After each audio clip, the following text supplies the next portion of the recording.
आप सभी को नमस्कार। कहते हैं अंधियारे में चलते रहने से जग का उत्थान न होगा। नई सोच परंपरा से परहेज किया तो नया अनुसंधान न होगा। नई सोच परंपरा से परहेज किया तो नया अनुसंधान न होगा।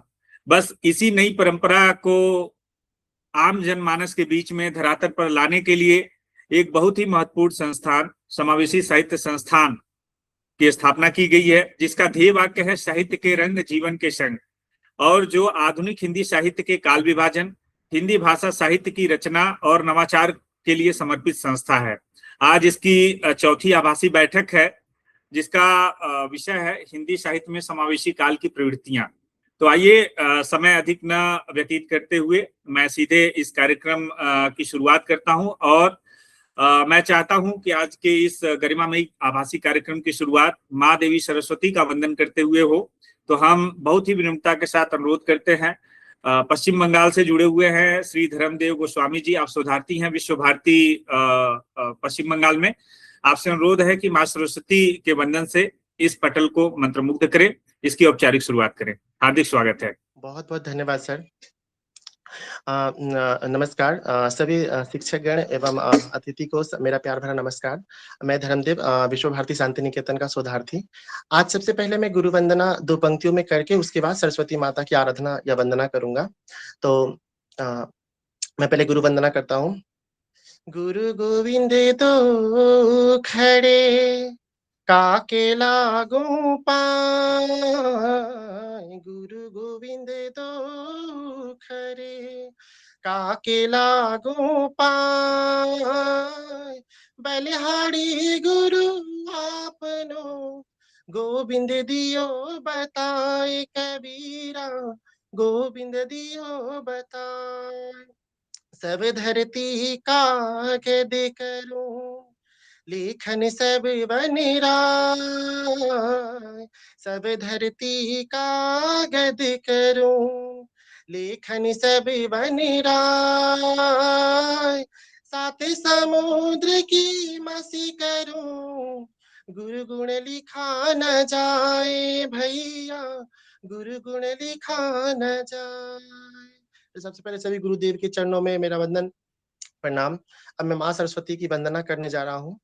वरदे वरदे वीणा वादिनी वरदे वरदे वरदे वीणा वादिनी वरदे, प्रिय स्वतंत्र रब अमृत मंत्र नव, प्रिय स्वतंत्र रब अमृत मंत्र नव, भारत में भर दे वर दे वर दे, वीणा वादिनी वर दे, काटे अंधूर के बंधन स्तर, वाह जननी ज्योतिर्मय निर्झर, काटे अंधूर के बंधन सर, वाह जननी ज्योतिर्मय निर्झर, कलुष भेद तम हर प्रकाश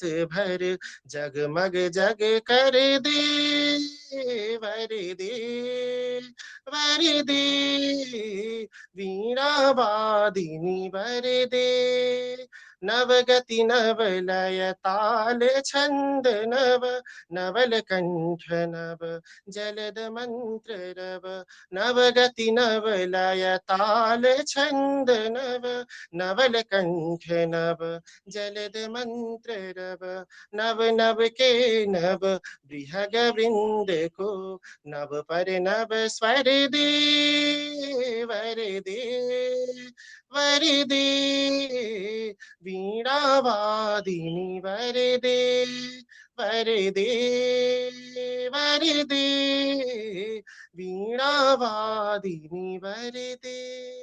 धन्यवाद। बहुत बहुत धन्यवाद, आभार धर्मदेव गोस्वामी जी कि आप हमारे आग्रह को स्वीकार करते हुए एक बार पुनः आपने अपनी सरस्वती वंदना से हमारे आज के इस कार्यक्रम को औपचारिक शुरुआत करने के साथ साथ सबको मंत्रमुग्ध किया है। मैं बता दूं आपके बारे में, आप दृष्टिबाधित हैं।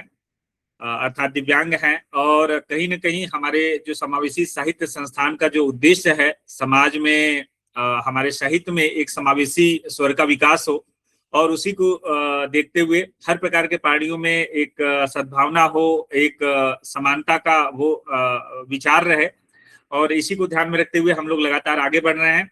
अब मैं स्वागत उद्बोधन या आज के इस आभासी संगोष्ठी के बीच वक्तव्य के लिए मैं आग्रह करता हूं श्रीमती संतोष कुमारी महोदया।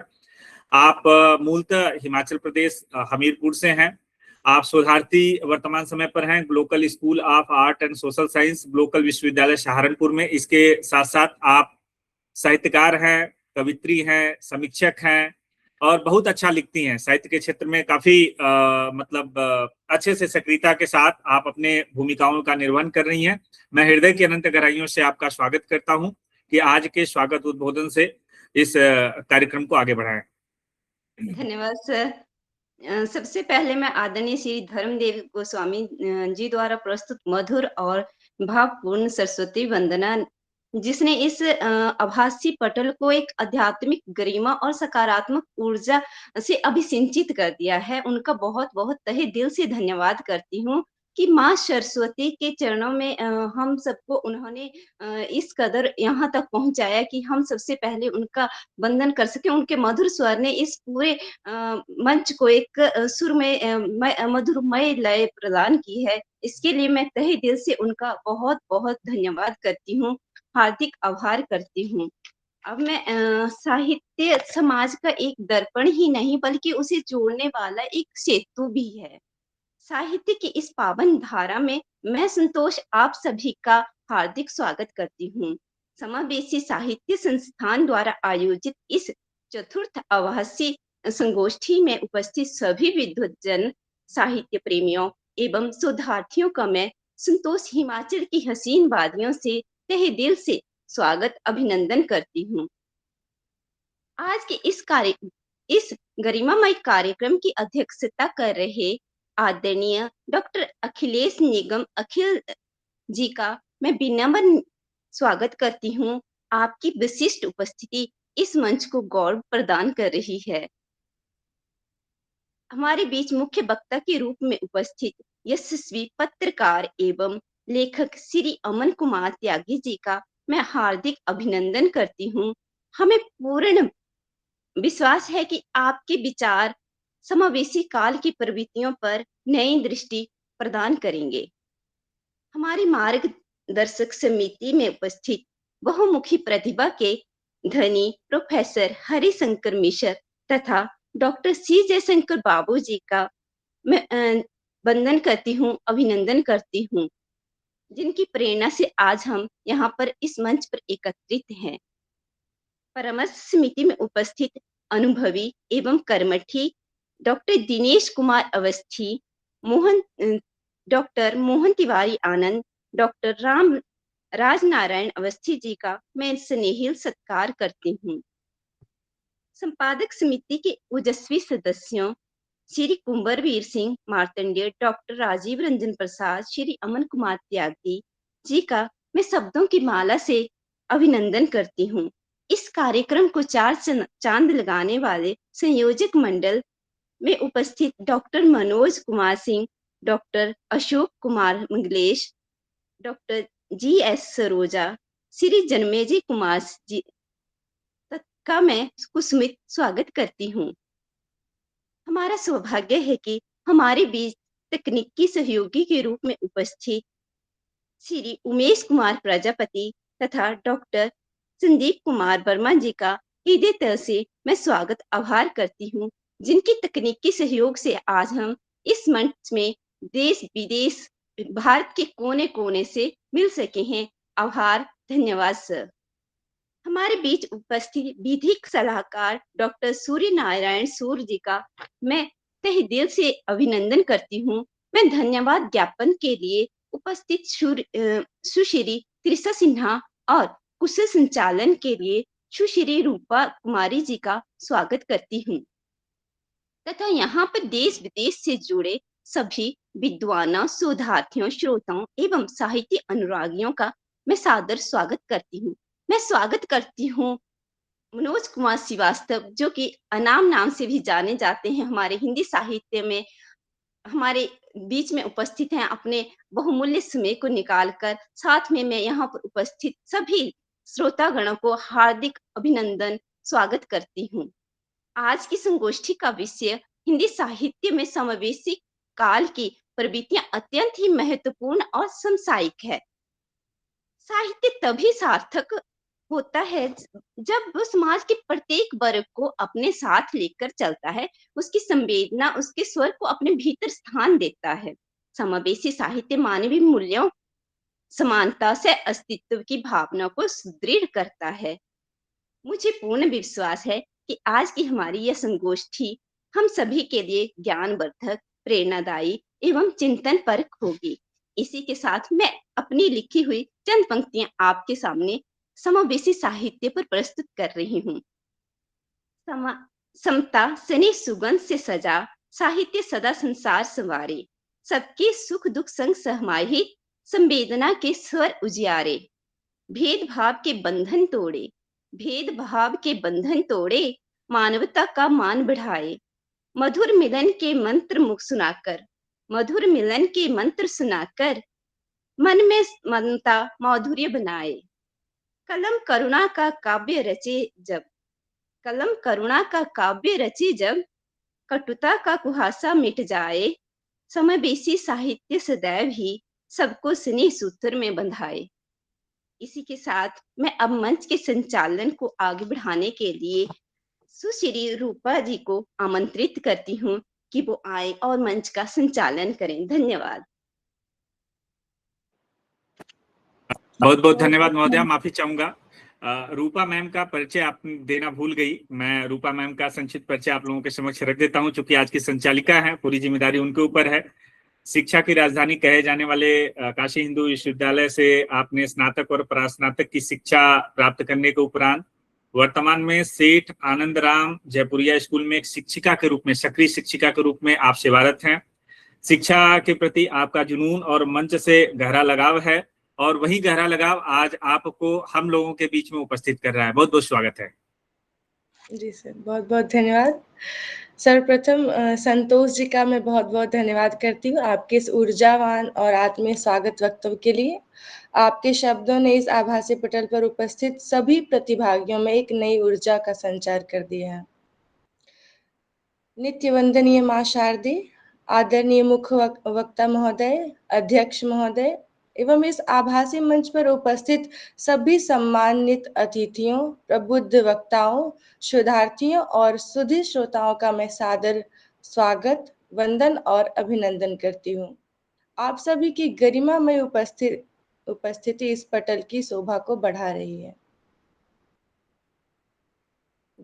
हृदय की गहराइयों से आप सबका वंदन है, हृदय की गहराइयों से आप सबका वंदन है।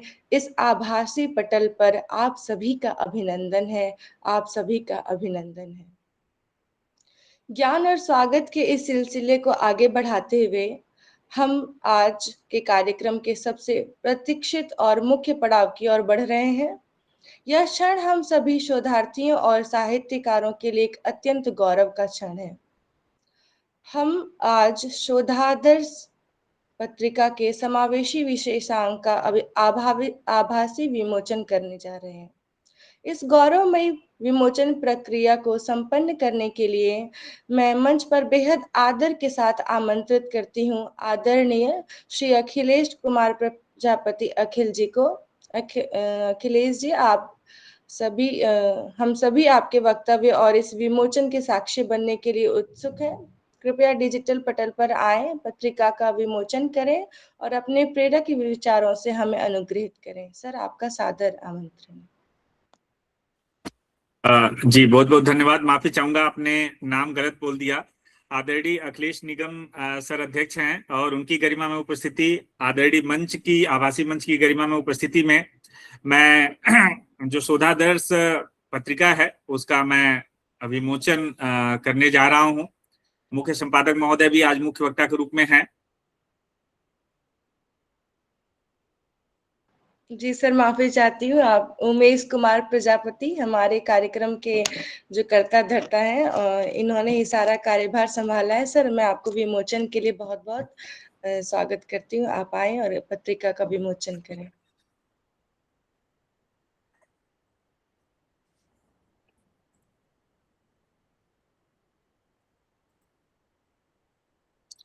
मैं आप लोगों को बता दूं संक्षेप में, शोधादर्श एक संदर्भित और समीक्षित शोध आलेखों की त्रैमासिक रेफर्ड और पीयर रिव्यूड पत्रिका है, जिसके मुख्य संपादक महोदय हैं, आज के मुख्य वक्ता हैं आदरणीय अमन त्यागी साहब।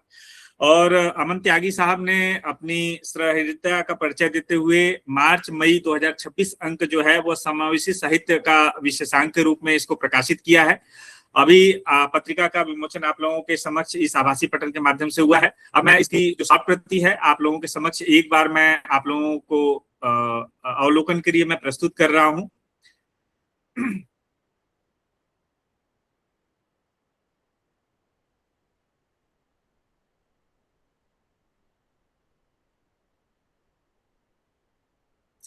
अगर हम मेन रूप से देखें कि इस विशेषांक में किन किन आलेखों को, किन शोध आलेखों को इसमें सम्मिलित किया गया है, तो मैं एक बार उसका विषय और उसके लेखक का नाम यहाँ पर रखना चाहूंगा, जो अनुक्रम में यहाँ पर वर्णित है।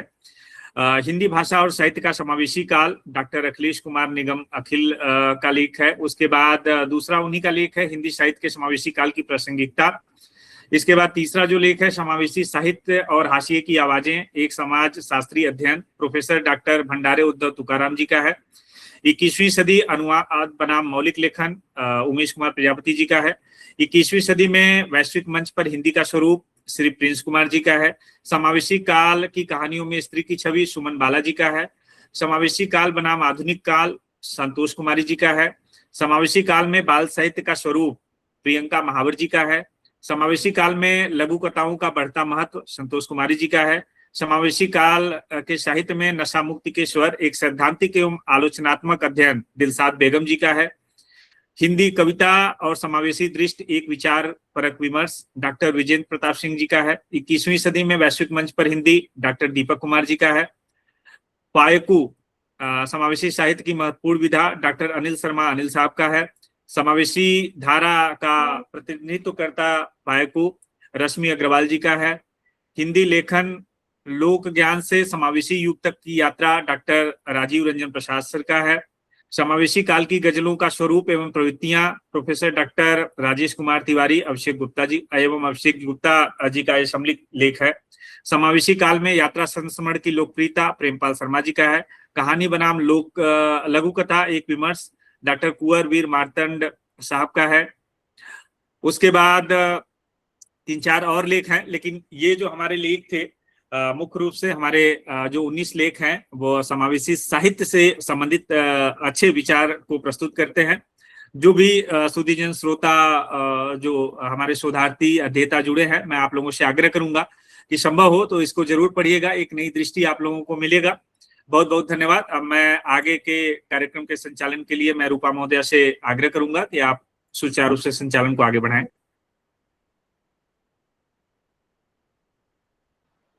जी सर, आपका बहुत बहुत हार्दिक आभार आदरणीय उमेश कुमार प्रजापति सर।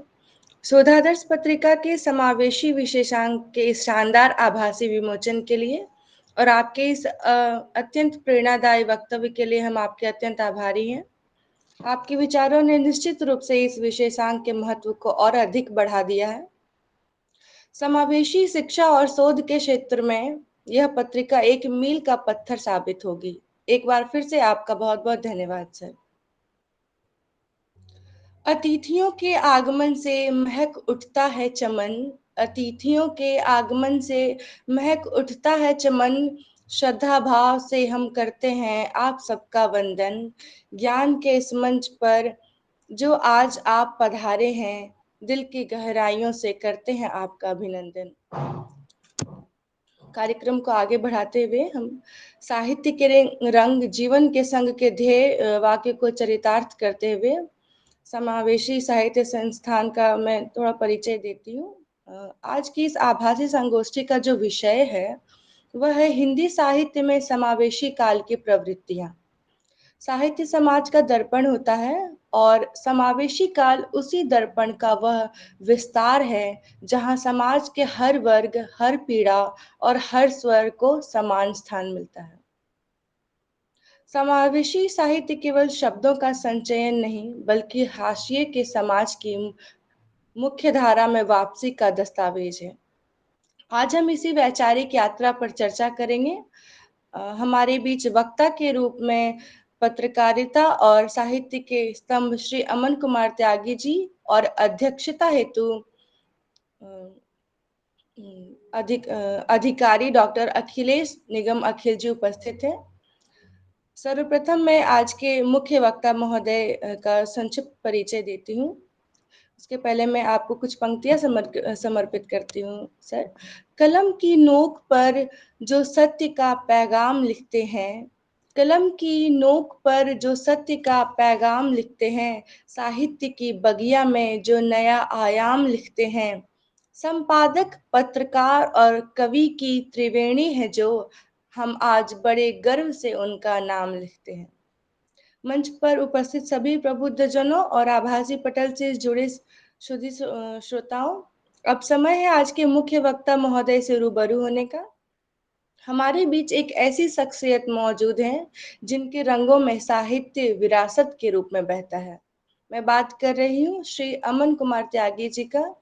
सर, आपका जन्म उत्तर प्रदेश के बिजनौर जनपद के ग्राम किवाड़ में हुआ। आपके पिता श्री महेंद्र सिंह अश्क जी स्वयं एक अंतर्राष्ट्रीय ख्याति प्राप्त शायर रहे हैं और उन्हीं की विरासत को आप बड़ी ही कुशलता से आगे बढ़ा रहे हैं। त्यागी जी के व्यक्तित्व की कुछ और विशेष झलकियां हम देखते हैं। आपने हिंदी साहित्य में एमए और एमफिल की उपाधि प्राप्त की है। आपका शोध पत्रकारिता में हिंदी साहित्यकारों के योगदान पर रहा है। आप सन 1988 से निरंतर पत्रकारिता के क्षेत्र में सक्रिय हैं। वर्तमान में आप शोधादर्श, जो एक त्रैमासिक पत्रिका है, और ओपन डोर जैसी प्रतिष्ठित पत्रिकाओं का संपादन कर रहे हैं। साहित्य की दुनिया को आपने फाइकू और अमनिका जैसी नई विधाओं से परिचित कराया है, जो आपकी मौलिक सोच का परिचायक है। आपकी लेखनी में चिथड़ा सुख कहानी संग्रह और दर्दीला गीतकार रामा अवतार त्यागी जैसे लगभग आधा दर्जन से अधिक पुस्तकें साहित्य जगत को प्राप्त हुई हैं। सर, आपका अनुभव और समावेशी काल पर आपकी दृष्टि निश्चित ही हम सभी के लिए एक नई दिशा तय करेगी। आपकी उपस्थिति इस गोष्ठी के विषय हिंदी साहित्य में समावेशी काल की प्रवृत्तियां को और भी सार्थकता प्रदान करती है। अब मैं संक्षिप्त परिचय देना चाहती हूँ हमारे आज के कार्यक्रम के जो अध्यक्ष महोदय हैं, डॉक्टर अखिलेश निगम अखिल जी का, और आपके लिए कुछ पंक्तियां समर्पित है। सर, कलम भी उनकी, तलवार भी उनकी, अद्भुत उनका काम है, साहित्य और सुरक्षा का अखिल जी ही नाम है। न्याय की डगर पर चलते जो सुरभित छंद सुनाते हैं, ऐसे मनीषी के चरणों में हम अपना शीश झुकाते हैं। बात करें रूपा मैम माफी चाहूंगा। मैं चाहूंगा कि सबसे पहले आप आग्रह कर लें अमन त्यागी सर का वक्तव्य हो जाए, उसके बाद जब अखिलेश निगम साहब अपना अध्यक्षीय भाषण करेंगे तब उनका परिचय रखिएगा। जी सर। जी सर, मैं बड़े ही आदर और सम्मान के साथ आदरणीय श्री अमन कुमार त्यागी जी को आमंत्रित करती हूँ कि वे आए और अपने वक्तव्य से हम सभी को अनुग्रहित करें। सर, आपका बहुत बहुत स्वागत है, आदरणीय श्री अमन कुमार त्यागी जी। बहुत बहुत धन्यवाद रूपा जी, और आज के कार्यक्रम के अध्यक्ष, संचालक, उपस्थित सभी जन, आप सभी लोगों का बहुत बहुत आभार, और विशेष रूप से आभार उन सभी लेखकों का जिन्होंने समय पर शोधादर्श के लिए लेख उपलब्ध कराए, अच्छे से संजोए जा सके। और विशेष आभार बहन डॉक्टर मृदुला त्यागी जी का, जिन्होंने सिद्ध कर दिया कि साहित्य के साथ यदि चित्रकला ना हो तो साहित्य का कोई मतलब नहीं रह जाता है। साहित्य को अगर समझना है तो वो चित्रकारी का के माध्यम से सरलता के साथ समझा जा सकता है। मैं फिर एक बार इसका आवरण दिखाना चाहूंगा आप सब लोगों को।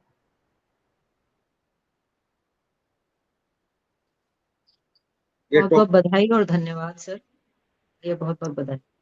जी, डॉक्टर मृदुला त्यागी जी की कृति है जो अपने आप में सब कुछ कह देती है।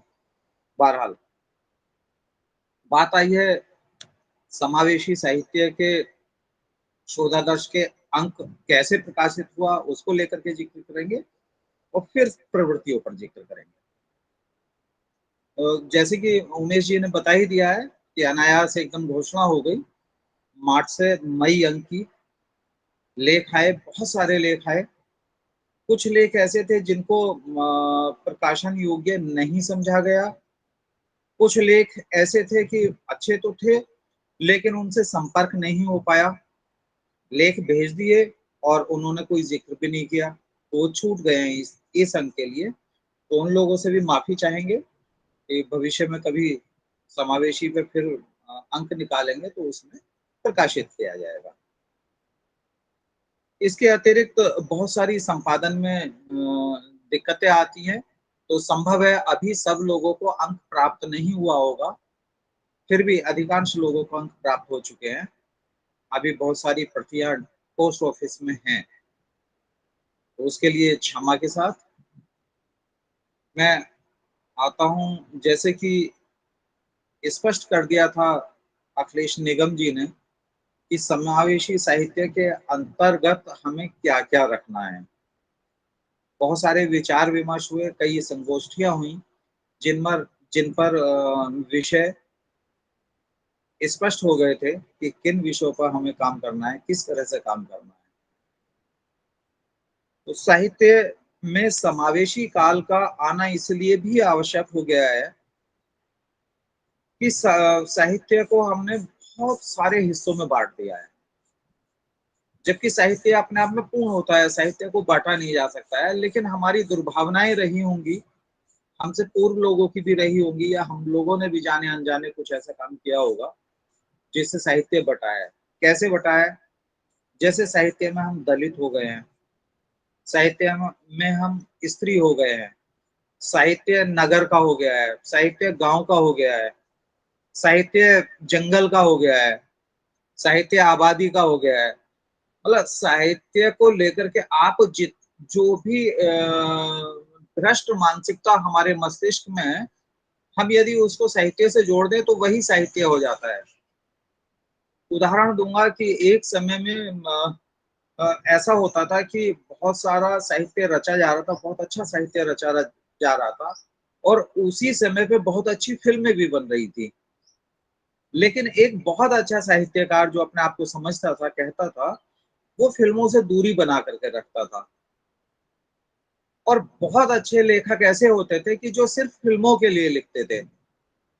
परिणाम ये हुआ, मैं नाम नहीं लूंगा किसी का भी, परिणाम ये हुआ कि फिल्मों के लिए लिखने वाले साहित्यकारों को साहित्यकार नहीं माना गया।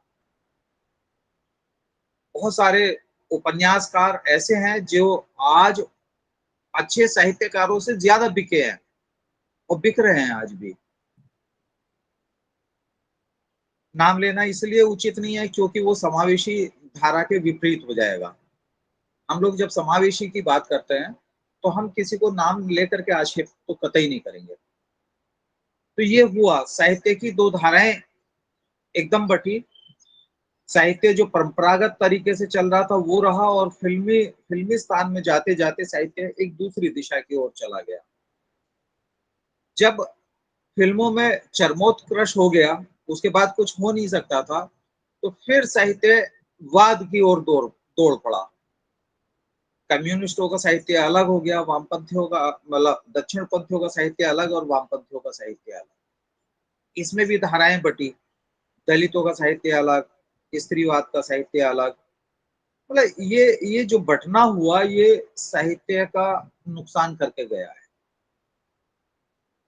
समावेशी साहित्य की जो धारणाएं अखिलेश निगम जी ने प्रस्तुत की हैं, वो वास्तव में सराहनीय तो है ही, सराहनीय कह करके उसको छोटा किया जाएगा, लेकिन उन्होंने जो मेहनत की है और प्रवृत्तियां बताई हैं,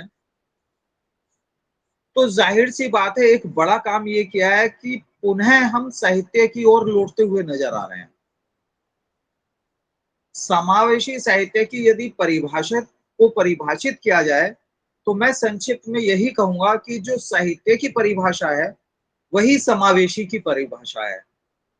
साहित्य यदि सभी को जोड़ने का काम करता है तो समावेशी, अगर आप उसको कह दें, सिर्फ समावेशी कह दें तो अपने आप में कंप्लीट हो जाता है। समावेशी की अवधारणा ही सबको जोड़नी है, और जब हम सबको जोड़ने का कार्य करते हैं तो फिर हम उसमें नहीं देखते हैं कि कौन सुबह को सोकर उठ रहा है, कौन दोपहर उठ रहा है और कौन शाम उठ रहा है। हम सुबह का साहित्य, दोपहर का साहित्य और रात का साहित्य नहीं बांट सकते हैं। फिर साहित्य कंप्लीट है, उसमें दोपहर भी है, शाम भी है और रात भी है। इसी तरह से साहित्य में दलित भी है, और जो भी जितने भी वाद हो सकते हैं, स्त्री है या जो भी है, स्त्री के बगैर साहित्य कैसे कंप्लीट हो सकता है, मेरी समझ में तो ये बात नहीं आता है। लेकिन एक अलग से स्त्रीवाद शुरू हो गया। दलितों के बगैर साहित्य कैसे कंप्लीट हो सकता है? भाई जो शोषक की बात की जाएगी, शोषितों की भी बात की जाएगी, तो कैसे कंप्लीट हो सकता है? लेकिन शोषित वर्ग को अलग कर दिया गया। अब जब शोषित वर्ग को अलग कर दिया गया तो जाहिर सी बात है कि शोषक को टारगेट किया गया है।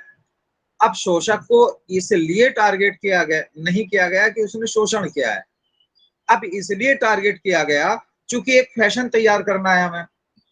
जिसने शोषण नहीं किया, जो आज पैदा हो रहा है बच्चा, तो पता लगा कि 1000 साल पहले उसने भी शोषण किया।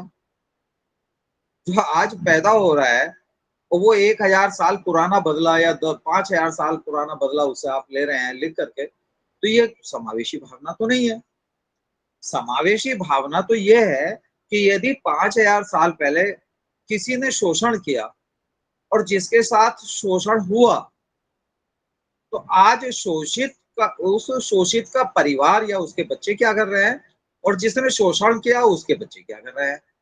उनको यदि हम तारतम्य के साथ तुलनात्मक तरीके से लेकर के आए तो ये समावेशी धारा होगी। उदाहरण के लिए बड़े राजा महाराजा होते थे, विवाह जैसे संदर्भों में जब बारात निकलती थी, पालकी निकलती थी, तो पैसे फेंकने का एक रिवाज कहीं से आ गया। कैसे आया मुझे नहीं मालूम। सिक्के उछाले जाते थे, सिक्के फेंके जाते थे।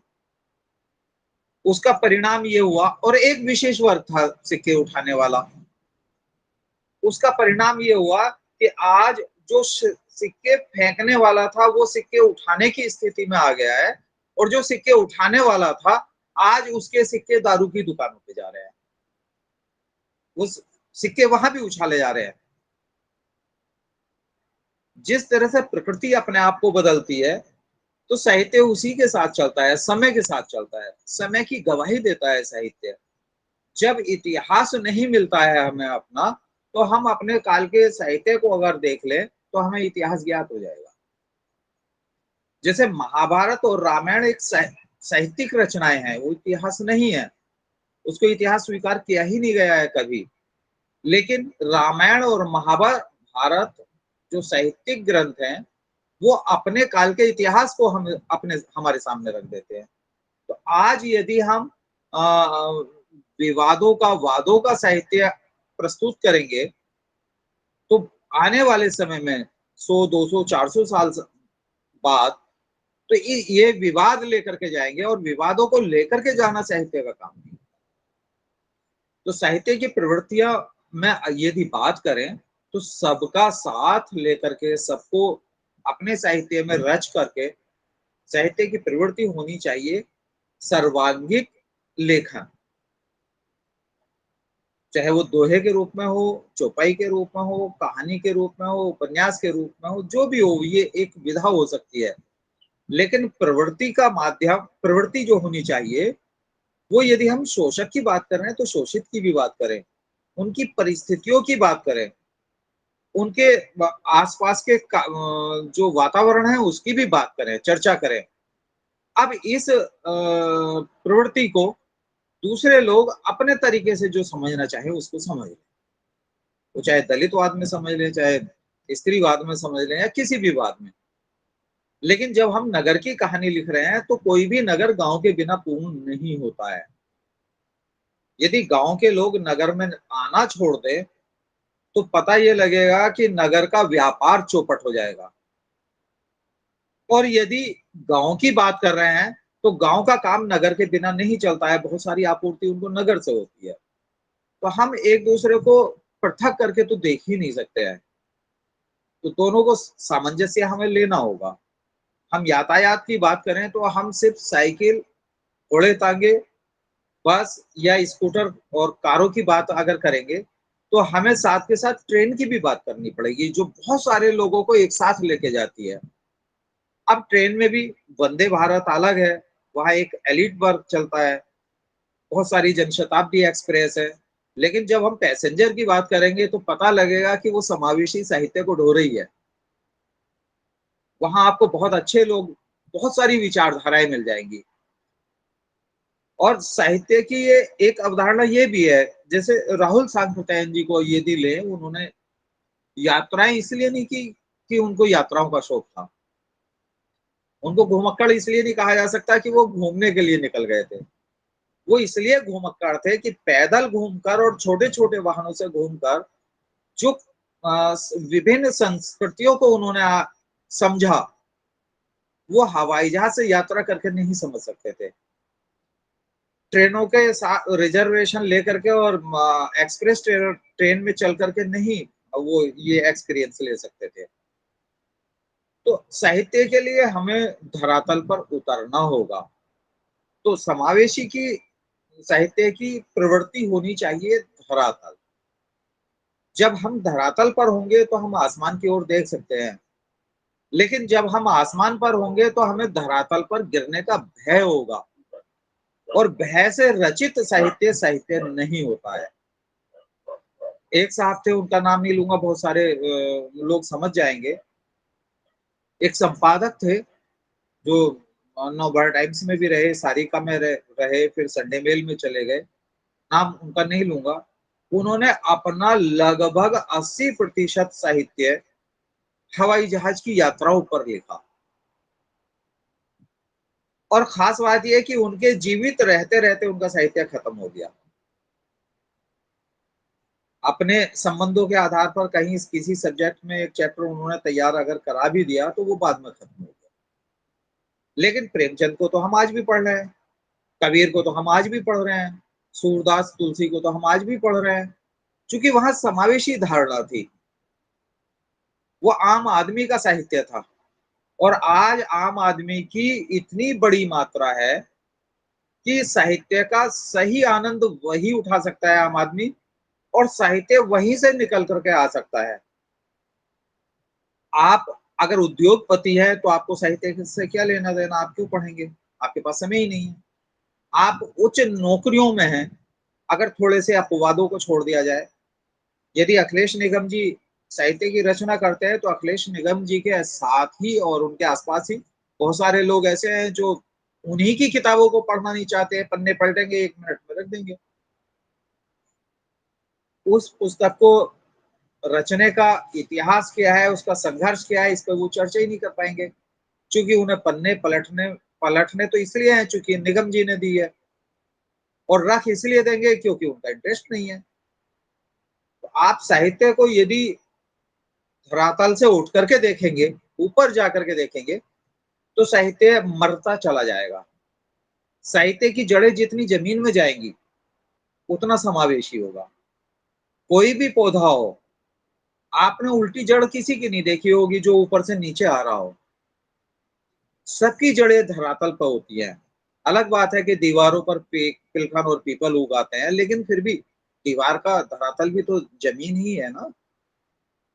तो समावेशी की प्रवृत्तियों में धरातल मुख्य धारणा है, और यही साहित्य की भी धारणा है। इसके अतिरिक्त जब हम निकलते हैं, बात करते हैं, अगर ठाकुर के कुएं की रचना होती है, और प्रेमचंद को हम अधिकांश लोग जो याद करते हैं इसलिए करते हैं कि प्रेमचंद को यदि दलितों का मुंशी कहा जाए तो कोई अतिशयोक्ति नहीं होगी। यदि प्रेमचंद जैसा साहित्य रचा जाता तो अलग से दलित विमर्श क्यों खड़ा कर लिया गया भाई। नहीं करते आप भी रचते। यदि प्रेमचंद दलितों की आवाज उठाते हुए ठाकुरों को की सच्चाई बताते हैं अपने समय की, तो साहित्य में बहुत सारी चूक वहां भी हुई है। भाई यदि ठाकुर मूढ़ा डाल करके और सिर्फ शान के साथ बैठना जानते थे तो कुआं तो उन्होंने नहीं खोदा होगा, कुआं तो मजदूर वर्ग नहीं खोदा होगा, और मजदूर वर्ग वो को शोषित कहा जाता है, दलित कहा जाता है। तो जो वर्ग कुआं खोद रहा है वो अपना अधिकार क्यों नहीं मांग पा रहा था? ये ये प्रश्न खड़े हो जाते हैं। तो समावेशी साहित्य को बिल्कुल इस धारणा के साथ कि जो सच्चाई है अगर हम परोसेंगे तो आने वाले 1000 साल के बाद भी आज का इतिहास आज के साहित्य में नजर आ जाएगा। इतिहास के साथ जितनी खिलवाड़ हो रही है, अपने अपने तरीके से इतिहास लिखा जा रहा है। जैसे सत्ताएं होती थी, राजा महाराजा होते थे या सुल्तान होते थे, उसी तरह से सरकारें होती हैं और वो अपने तरीके से इतिहास लिखवाती हैं। तो यही तरीका साहित्य में भी अपनाया जाता है, अपने तरीके से साहित्य लिखवाया जाता है। तो जिन लोगों ने गलत तरीके से साहित्य लिखवाया है, तो आज हमारा दायित्व है, आज हम कमजोर स्थिति में नहीं है, बहुत मजबूत स्थिति में है, तो हम सही दिशा की ओर साहित्य क्यों नहीं लिखवा सकते हैं? आग्रह तो कर सकते हैं। और साहित्य जो लिखेगा वो छपेगा, और जो छपेगा वो बचेगा। आप कितना भी लिख लीजिए, घर में रख दीजिए, आपकी पांडुलिपि को आप ही के बच्चे बेच देंगे रद्दी में। वो नहीं बेचेंगे तो कोई और बेच देगा, नहीं संभाल पाएंगे, और कितना साहित्य हमारा खराब हो गया होगा। आज यदि साहित्य जो पुरातन साहित्य है, प्राचीन साहित्य है या वैदिक साहित्य है, वो इसलिए बचा हुआ है क्योंकि स्मरण में रहा, श्रुतियों में रहा, या फिर बाद का साहित्य इसलिए बचा क्योंकि वो प्रकाशित हो गया था। बहुत सारी पुस्तकें आज भी दुर्लभ है, नहीं मिल पाती हैं, लेकिन आप जानते हैं कि वो अच्छी पुस्तकें हैं, तो इसलिए जो छपेगा वो बचेगा। तो ये भी जरूरी है कि अच्छा साहित्य लिखा जाए, अच्छे से छपा जाए और फिर उस पर चर्चा की जाए। मुझे इस बात पर गर्व होगा, मैं स्वयं पर गर्व कर सकता हूं कि यदि समावेशी साहित्य की या समावेशी काल की अवधारणा अखिलेश निगम जी के माध्यम से प्रस्फुटित हुई है, उमेश जी और ये शंकर जी, हरिशंकर जी या और दूसरे लोग, सबके नाम नहीं जान पा रहा हूं मैं, उनके माध्यम से फैली है, तो शोधादर्श को पहला प्रकाशन करने का जो गौरव हासिल हुआ है वो भी अपने आप में इतिहास बनेगा। और हमें इतिहास बनना है, प्रत्येक व्यक्ति को इतिहास बनना है। और जब हम इतिहास बनना चाहते हैं तो हम दोनों दिशा में काम कर सकते हैं, अच्छी दिशा में भी और गलत दिशा में भी। लेकिन जो अच्छी दिशा में काम करते हैं वो बहुत समय तक पहचाने जाते हैं। गलत दिशा में काम करने वाले लोगों से अच्छे लोगों की भी पहचान होती है। यदि राम ने बहुत अच्छे काम किए हैं, उनको हम जानते हैं, तो अगर रावण नहीं होता है तो आप ईमानदारी से सोचिए कि हम कितना राम को जान पाते हैं। ये यदि कंस नहीं होता तो हम कितना कृष्ण को जान पाते। यदि कौरव नहीं होते तो हम कितना पांडवों को जान पाते। तो ये भी निश्चित मानिए कि आलोचकों पर चोट होनी चाहिए, उनको बिलबिलाना चाहिए, और वो जितना लिखेंगे समावेशी काल के विरोध में या समावेशी साहित्य के विरोध में, नहीं लिख पाएंगे, हम बता रहे हैं, क्योंकि हम साहित्य की बात कर रहे हैं, हम सबके समावेश की बात कर रहे हैं। लेकिन उनको प्रोत्साहित तो होना चाहिए, वो लिखें, आए, विरोध करें। हम कब तक आधुनिकता के नाम पर प्राचीन को ढोते रहेंगे? बहुत सारी सड़कें हैं, दिल्ली में भी है, मेरठ में भी है, जो अब से 100 साल पहले बनी या 200 साल पहले बनी, और उसका नाम उस समय पे नई सड़क रख दिया था। आज भी वो नई सड़क है, उनमें भले ही गड्ढे हों या भले ही वो 100 साल पुरानी हो गई है, तो उसको कब तक वही नई सड़क कहते रहेंगे आप? नहीं, अच्छा, जो भी सड़क बनती है वो नई तो बनती है, अपने आप में पहली बार होती है। तो आधुनिक काल जब कहा गया होगा। अब आप कितने समय तक उसको आधुनिक मानते रहेंगे? और आधुनिक काल का भी नाम परिवर्तित हो जाना चाहिए कायदे में, तो उसको भी साहित्यिक अवधारणाओं के रूप में या साहित्यिक जो भी गतिविधियां रहे हैं उससे आकलन करके उसका एक और कोई नाम दे दीजिए। वर्तमान काल को आधुनिक रूप में देख लीजिए और आधुनिक काल ये समावेशी काल है, इस तरीके से भी देखा जा सकता है।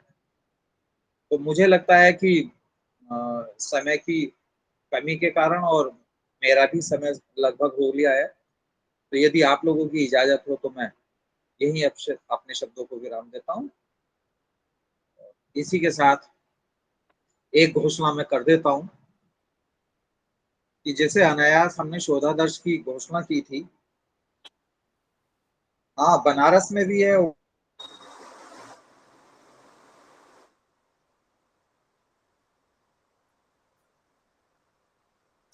बहुत अच्छे वक्तव्य के लिए आपका आभार। सर कुछ हो गया था ये फोन में मेरे, बनारस पढ़ते पढ़ते। जी अमन सर, आपकी घोषणा हम लोग सुन नहीं पाए। जी, तो वही है कि नई सड़कों को हम कब तक नया रखेंगे, उनको पुराना हो जाने दीजिए, वरना सारे वृद्ध कहने लगेंगे कि अभी तो मैं जवान हूँ। तो वृद्धों को वृद्ध कह देना बुरा तो नहीं है, लेकिन उनके अनुभव नए लोगों के काम आए तो बहुत अच्छा है। और मैं नई घोषणा ये कर रहा था कि जिस तरह से शोधादर्श की हमने घोषणा की थी और लेख मंगाए थे, अब एक पुस्तक की घोषणा करेंगे। पुस्तक का बाद में स्वरूप क्या होगा, किस तरह से निकलेगी, ये बात की चर्चा है, लेकिन उसके विषयों के बारे में बताएं। तो हम लोगों को अलग अलग विषयों पर लिखना है, जैसे समावेशी दोहे वर्तमान परिप्रेक्ष्य में, समावेशी कहानियां, समावेशी लघु कथाएं, समावेशी गजलें या समावेशी नई विधाएं। जैसे इसी अंक में आप फाइकू की पर चर्चा की गई है, फाइकू के बारे में पढ़ेंगे तो ज्ञात होगा। फाइकू अपने आप में समावेशी विधा है, पूर्णतः समावेशी विधा है। तो अलग अलग विधाओं पर हम जिसका जो इंटरेस्ट हो, जिसमें भी रुचि हो, वो अपने से संबंधित विषय छांट ले। वो समावेशी कहानियों पर लिखना चाहता है या समावेशी उपन्यास पर लिखना चाहता है, एक लेख और पूरी तरह से समीक्षात्मक लेख हो। वर्तमान काल के जरूरी नहीं है कि जो समावेशी साहित्य विचारधारा से जुड़े हुए लोग हैं उन्हीं के उदाहरण दिए जाएं। जो समावेशी विचारधारा से जुड़े हुए नहीं है और उनकी पुस्तकें बाजार में ही आपके पास सुरक्षित है, उनके उदाहरण भी आप दीजिए। उससे फायदा हम लोगों को ये होगा कि जो लोग समावेशी अवधारणाओं को नहीं समझ पा रहे हैं और उनका नाम समावेशी साहित्य में आएगा, तो वो उसको पढ़ने के लिए मजबूर हो, स्वीकार करें ना करें अलग बात है, लेकिन उसको पढ़ने के लिए मजबूर तो हो। मेरा नाम यदि कोई अपनी कहानी में लिख रहा है या अपने लेख में लिख रहा है तो मेरी उत्कंठा होती है उसको जानने की। तो इसी तरह से भले ही नासिरा शर्मा बहुत बड़ी लेखिका है, लेकिन नासिरा शर्मा को, सुधाओम ढींगरा को या दूसरे और तमाम लेखकों को हम अपने लेखों में प्रयोग करेंगे तो उनके लिए उपलब्धि होगी, वो बिल्कुल संभाल के रखेंगे। इसी के साथ मैं अपनी वाणी को विराम देता हूं। पुस्तक का नाम कुछ भी हो सकता है, लेकिन इन तमाम विधाओं पर आप अपने लेख तैयार करने प्रारंभ कर दीजिए। जो भी चर्चा होगी वो कर ली जाएगी। इसी के साथ धन्यवाद। एक बहुत अच्छे वक्तव्य के लिए आपको आभार। बहुत बहुत हार्दिक आभार आदरणीय मुख्य वक्ता महोदय। आपका यह व्याख्यान अत्यंत विचारोत्तेजक और दिशा देने वाला रहा। सर, आपने आज साहित्य और समाज के अंतर संबंधों को लेकर जो बातें कही, उन्होंने हमें एक नया दृष्टिकोण दिया है।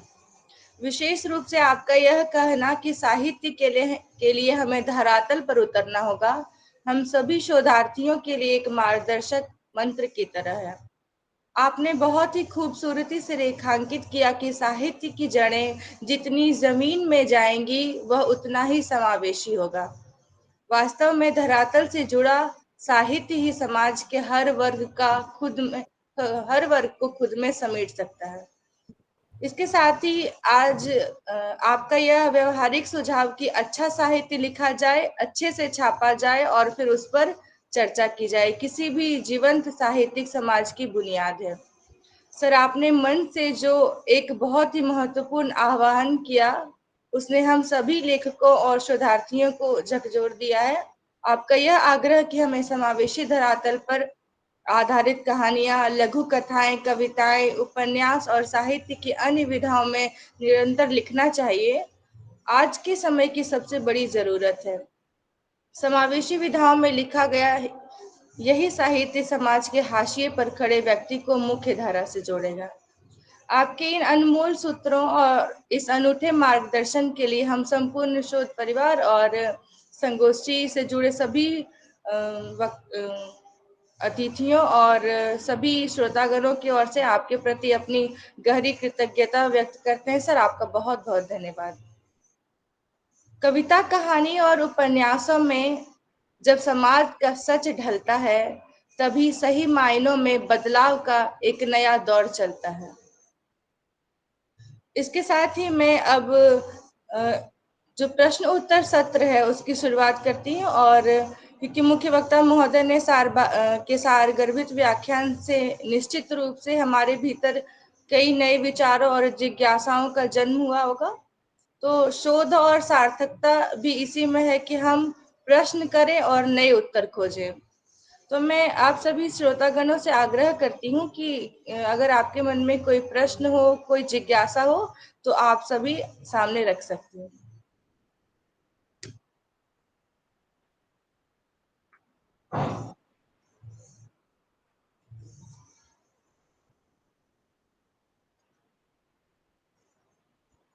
यदि आपके मन में आज के विषय से संबंधित कोई भी प्रश्न हो, जिज्ञासा हो, तो आप डिजिटल माध्यम से अपना हैंड रेज कर सकते हैं, या फिर आप अपना प्रश्न चैट बॉक्स में भी लिख सकते हैं, जहां से मैं आपका प्रश्न मुख्य वक्ता महोदय की तरफ से रख सकती हूँ।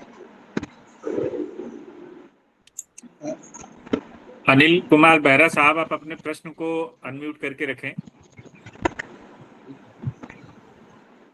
सर, मेरा सवाल यह है कि कोरोना के समय में जैसे लोग एक दूसरे से दूर जा रहे हैं और ज्यादातर मतलब अकेले रहने के लिए है कि हम अकेले रहें या फिर किसी से ना मिलने की जो बात हो रही है, तो इसी समय में हम समावेशी साहित्य को किस रूप में देखना चाहते हैं, और ये समावेशी साहित्य के माध्यम से क्या हम मतलब कोरोना के पहले जैसे लोग मिलजुल कर रहते थे या फिर मतलब साथ साथ में रहने के लिए चाहते थे, क्या वैसे संभव हो सकता है या नहीं? क्योंकि सर अभी युद्ध और कोरोना के बाद जो समय अभी हमारे सामने आकर पहुंचा है, तो उस समय में हम किस प्रकार के समावेशी साहित्य को देखना चाहते हैं? जी, ये सवाल मुझसे है ना? जी सर। जी, अनिल जी, जैसे कि अभी आप थे नहीं, चले गए थे। समावेश की जो अवधारणा है वो किसी वस्तु के समावेश कर देने की अवधारणा तो है ही, आप संबंधों के को समावेशित करने की अवधारणा भी है। आप यदि माँ को माँ समझेंगे और उसके दायित्वों को निभाएंगे, पत्नी को पत्नी समझेंगे, बहन को बहन समझेंगे, तो आपको दूर जाने का रास्ता मिलेगा ही नहीं। आप यदि अपने संबंधों को जीना जानते हैं तो फिर दूरी नहीं बनती है, और दूरी बन गई है तो फिर आपको अपने अहम को तोड़ना है। बस आप दूसरे के अहम से टकराने के लिए उसके अहम को तोड़ने का प्रयास ना करें, आप अपना अहम तोड़ लीजिए। आप अपना अहम तोड़ लेंगे तो आपको सारे रिश्ते वापस मिल जाएंगे। यदि कोई ऐसा व्यक्ति होगा जो अहम में है और वो नहीं चाहता है आपसे, तो कोई बात नहीं, वो ना चाहे, कब तक नहीं चाहेगा। जिस तरह से आप अपना अहम तोड़ सकते हैं, तो उस तरह से वो भी कभी भविष्य में आकर के अपना अहम तोड़ सकता है। तो यदि ये अहम तोड़ना हम सीख लेंगे, जान जाएंगे, तो हमारे सारे रिश्ते वापस आ जाएंगे। जी जी सर, धन्यवाद। धन्यवाद सर। जी, और हमारे आभासी श्रोता अगर किसी की कोई जिज्ञासा है तो मुख्य वक्ता महोदय से सीधे संवाद कर सकते हैं। आप अपना हाथ भी खड़ा कर सकते हैं, चैट बॉक्स में भी लिख सकते हैं।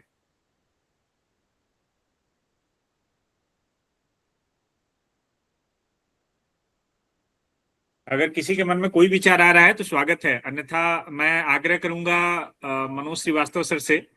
आज सर जुड़े हुए हैं, आप संक्षेप में आप भी अपने विचारों से या संक्षिप्त टिप्पणी से हम सभी को लाभान्वित करें सर। मनोज कुमार श्रीवास्तव अनाम साहब।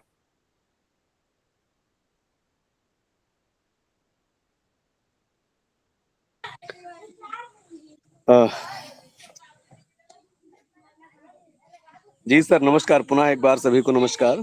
और जैसा कि मैं सुन पा रहा था कि समावेशी साहित्य पर ये जो परिचर्चा थी, तो जैसा मैंने त्यागी सर को सुना तो समावेशी शब्द की जो अवधारणा है वो बिल्कुल समीचीन है कि नई सड़क को कब तक नहीं कहा जाए। और एक उसमें समय में तो साहित्य वहीं अभिजाति वर्ग तक ही रहा, फिर धीरे धीरे लोगों तक, आम जन तक आया, लेकिन उसमें भी दलित, शोषित, वंचित, एक हमारे धर्मदेव भाई साहब जुड़े हुए हैं, उन्होंने दिव्यांग चेतना की बात की। इन सबको जोड़ के जो है साहित्य को मूल धारा में लाना, तो समावेशी साहित्य की सार्थकता होगी। और ज्यादातर लोगों के मन में यही बातें हैं, तो मैं उसमें 4 पंक्तियां अपनी तरफ से जोड़ना चाहूंगा कि एक ही ख्वाहिश दोनों दिलों के अंदर है, हमारी चाहतों में ठहरा हुआ समंदर है, और बात सीने की लफ्जों से बयां कीजिए और नतीजा जो भी हो उलझनों से बेहतर है। तो ये समावेशी साहित्य का जो आप लोगों ने बीड़ा उठाया है, शोध के माध्यम से, प्रकाशन के माध्यम से, परिचर्चा के माध्यम से, सुखद है। और मैं चाहता हूं कि इसमें निरंतर इसको गति मिले और हम सभी का सहयोग बनता रहे। एक मेरी पत्रिका भी है, साहित्य सप्तक, जो मासिक रूप में गाजियाबाद से प्रकाशित होती है। तो यदि आप लोगों को उसमें लगता है तो रचनाएं भेज सकते हैं, उसका स्वागत है। मैं उमेश जी से आग्रह करूंगा कि पत्रिका की ईमेल आईडी आप लोगों के समूह होगा उसमें प्रेषित कर देंगे। तो आप सारे लोगों की रचनाओं का स्वागत है। बहुत बहुत आप लोगों को धन्यवाद, आभार। बहुत बहुत धन्यवाद महोदय। बिल्कुल हम साझा कर देंगे आपकी पत्रिका के संबंध में जो भी सूचना है। मैं जी, सोनू कुमार जी बिहार से जुड़े हुए हैं, आप पत्रकार हैं, हार्दिक स्वागत है सोनू सर। उमेश सर, पहले तो हमारी आवाज जा रही है? हमारी आवाज जा रही है सर? जी बिल्कुल स्पष्ट आ रही है।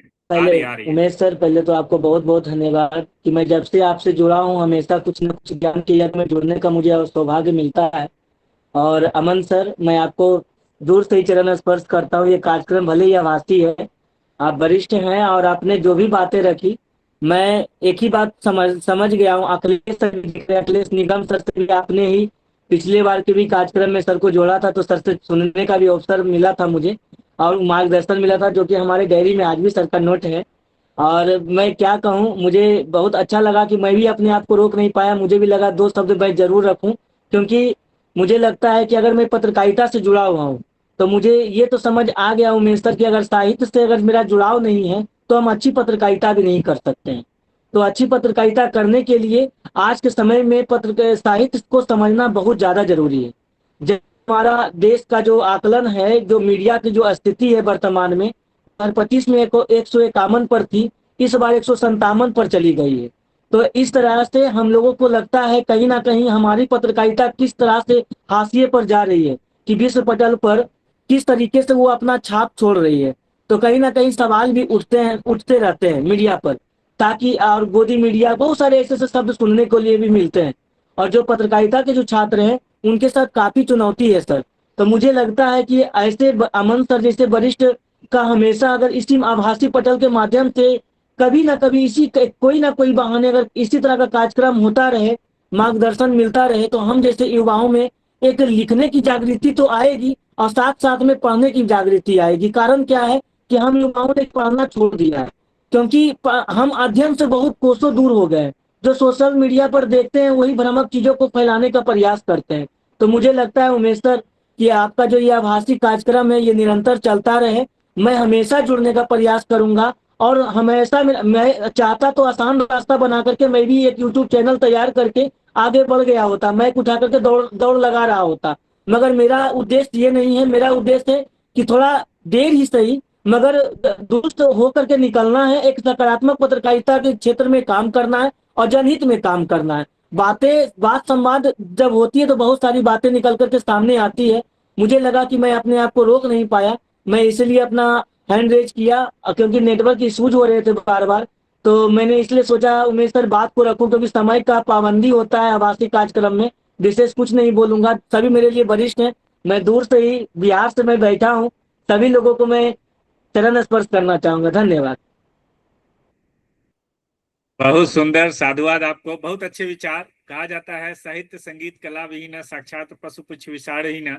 तो बहुत अच्छी और सारगर्भित बातें कही है। आपका हमेशा स्वागत है, आप लगातार जुड़ते हैं, आपकी सक्रियता को मैं प्रणाम करता हूं। आप पत्रकारिता जगत की बात किए तो दो वरिष्ठ आचार्य हमारे साथ जुड़े हुए हैं, डॉक्टर संदीप कुमार वर्मा सर, महात्मा गांधी अंतर्राष्ट्रीय विश्वविद्यालय वर्धा से। मैं चाहूंगा कि सर भी संक्षिप्त टिप्पणी रखें। संदीप सर, स्वागत है। जी धन्यवाद उमेश जी। मैं सामान्यतः वैसे सभी इसमें आपके प्रतिभागी के रूप में सुनता भी हूँ और अपना ज्ञानवर्धन करता हूँ।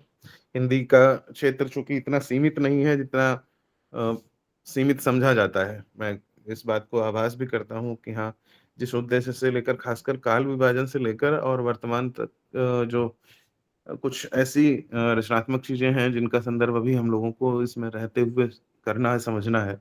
उस क्रम में आज का जो दो चीजें जो बहुत महत्वपूर्ण रही, एक तो बहुत अच्छा एक उद्बोधन हमें सुनने को मिला और दूसरा जिसमें रचनात्मक काम की बात थी कि जिस पत्रिका का बहुत इंतजार था वो पत्रिका आज हम सबके सामने आई। हम सब अभी प्रतीक्षा में हैं कि हाँ उसकी कॉपी कैसे हम लोगों को मिले। थोड़ा इसकी प्रतीक्षा है कि हाँ जैसे ही हम भी उसकी हार्ड कॉपी चाहेंगे कि हाँ हमको देखने को मिले और उसको लें, ताकि उसमें जितने भी लेख हैं और उन लेखों के माध्यम से हम और अन्य विचारों को, क्योंकि समानांतर हिंदी की केवल रचना और हिंदी के काल के रूप में और खासकर समावेशी काल के संदर्भ में ये वास्तव में बहुत महत्वपूर्ण है। आज हमें सिर्फ कुछ बहुत सामान्य घटना भले ही लग रही हो, लेकिन ये हम आने वाले समय का इतिहास, आने वाले समय का एक तरीके से ऐसी चीज लिख रहे होंगे जिसकी मूल्य 20 साल बाद, 25 साल बाद जब होगी तो बहुत महत्वपूर्ण होगी। शायद उस महत्ता को समझने के लिए हमें जरूरी है कि इस अंक को बहुत विशेषीकृत तरीके से संरक्षित करके भी रखेंगे और उसको संग्रह करके संग्रहणीय अंक को सबको जरूर पहुंचना चाहिए। मैं अपनी प्रति अमन सर से भी कहना चाहूंगा कि वो इसकी अगर बाकी प्रक्रिया बता देंगे, हम लोग उसकी अपनी अपनी प्रति बुक कराएंगे ताकि उसको सभी को मिल सके और ताकि हम भी जैसे मैं अपने संस्थान में हूँ तो अपने बल्कि मैं 2 कॉपी लेना चाहूंगा कि ताकि उसकी एक जो है पुस्तकालय प्रति भी उनको दे सकूं अपनी ओर से, ताकि वहां पहुंच सके, दूसरे लोग भी जा सके। तो बस यही है उमेश जी कि आप सबकी लगन और मेहनत से उसमें जाके साथ साथ में कभी कदार हम लोग भी कुछ भूमिका निभा पाते हैं। ये संयुक्त प्रयास जिस मुकाम पे लाए हैं तो उसके लिए अखिलेश सर को बहुत बहुत बधाई, आप सबकी समस्त टीम को, अमन सर को बहुत बहुत बधाइयाँ, शुभकामनाएं। बहुत बहुत धन्यवाद, आभार सर। लगातार आपकी सक्रियता हमें मिल रही है। विशेष रूप से कल आपकी सक्रियता और मार्गदर्शन में हमने समावेशी साहित्य संस्थान का फेसबुक पेज भी तैयार कर दिया है और उस पर सबसे पहला लेख आदरणीय निगम साहब का हमने अपलोड कर दिया है, ताकि जो भी विश्व के किसी भी कोने से समावेशी साहित्य को समझना चाहे तो जो बीज लेख है आदरणीय निगम साहब का उसको हमने अपलोड कर दिया है। हमारा जो व्हाट्सएप चैनल है उसमें भी हम उपलब्ध करा दिए उसका लिंक। आप सभी जब जितने लोग आज पहली बार हमारे इस पटल से जुड़े हैं, जब आप लोग गूगल फॉर्म का लिंक भरे होंगे तो उसमें हमने उसका लिंक भी दिया था, आप लोग उससे जुड़े और हर प्रकार की जो सामग्री है, सूचना है, आप वहां पर सहज रूप से प्राप्त कर सकते हैं। एक बार पुनः डॉक्टर संदीप कुमार वर्मा सर का बहुत बहुत आभार। अब मैं चलता हूँ पूर्वोत्तर की तरफ और वहां से डॉक्टर राजीव रंजन प्रसाद सर जुड़े हुए हैं। मैं सर से आग्रह करता हूं कि इस विषय पर आप भी अपने विचारों से हम सभी को लाभान्वित करें। सर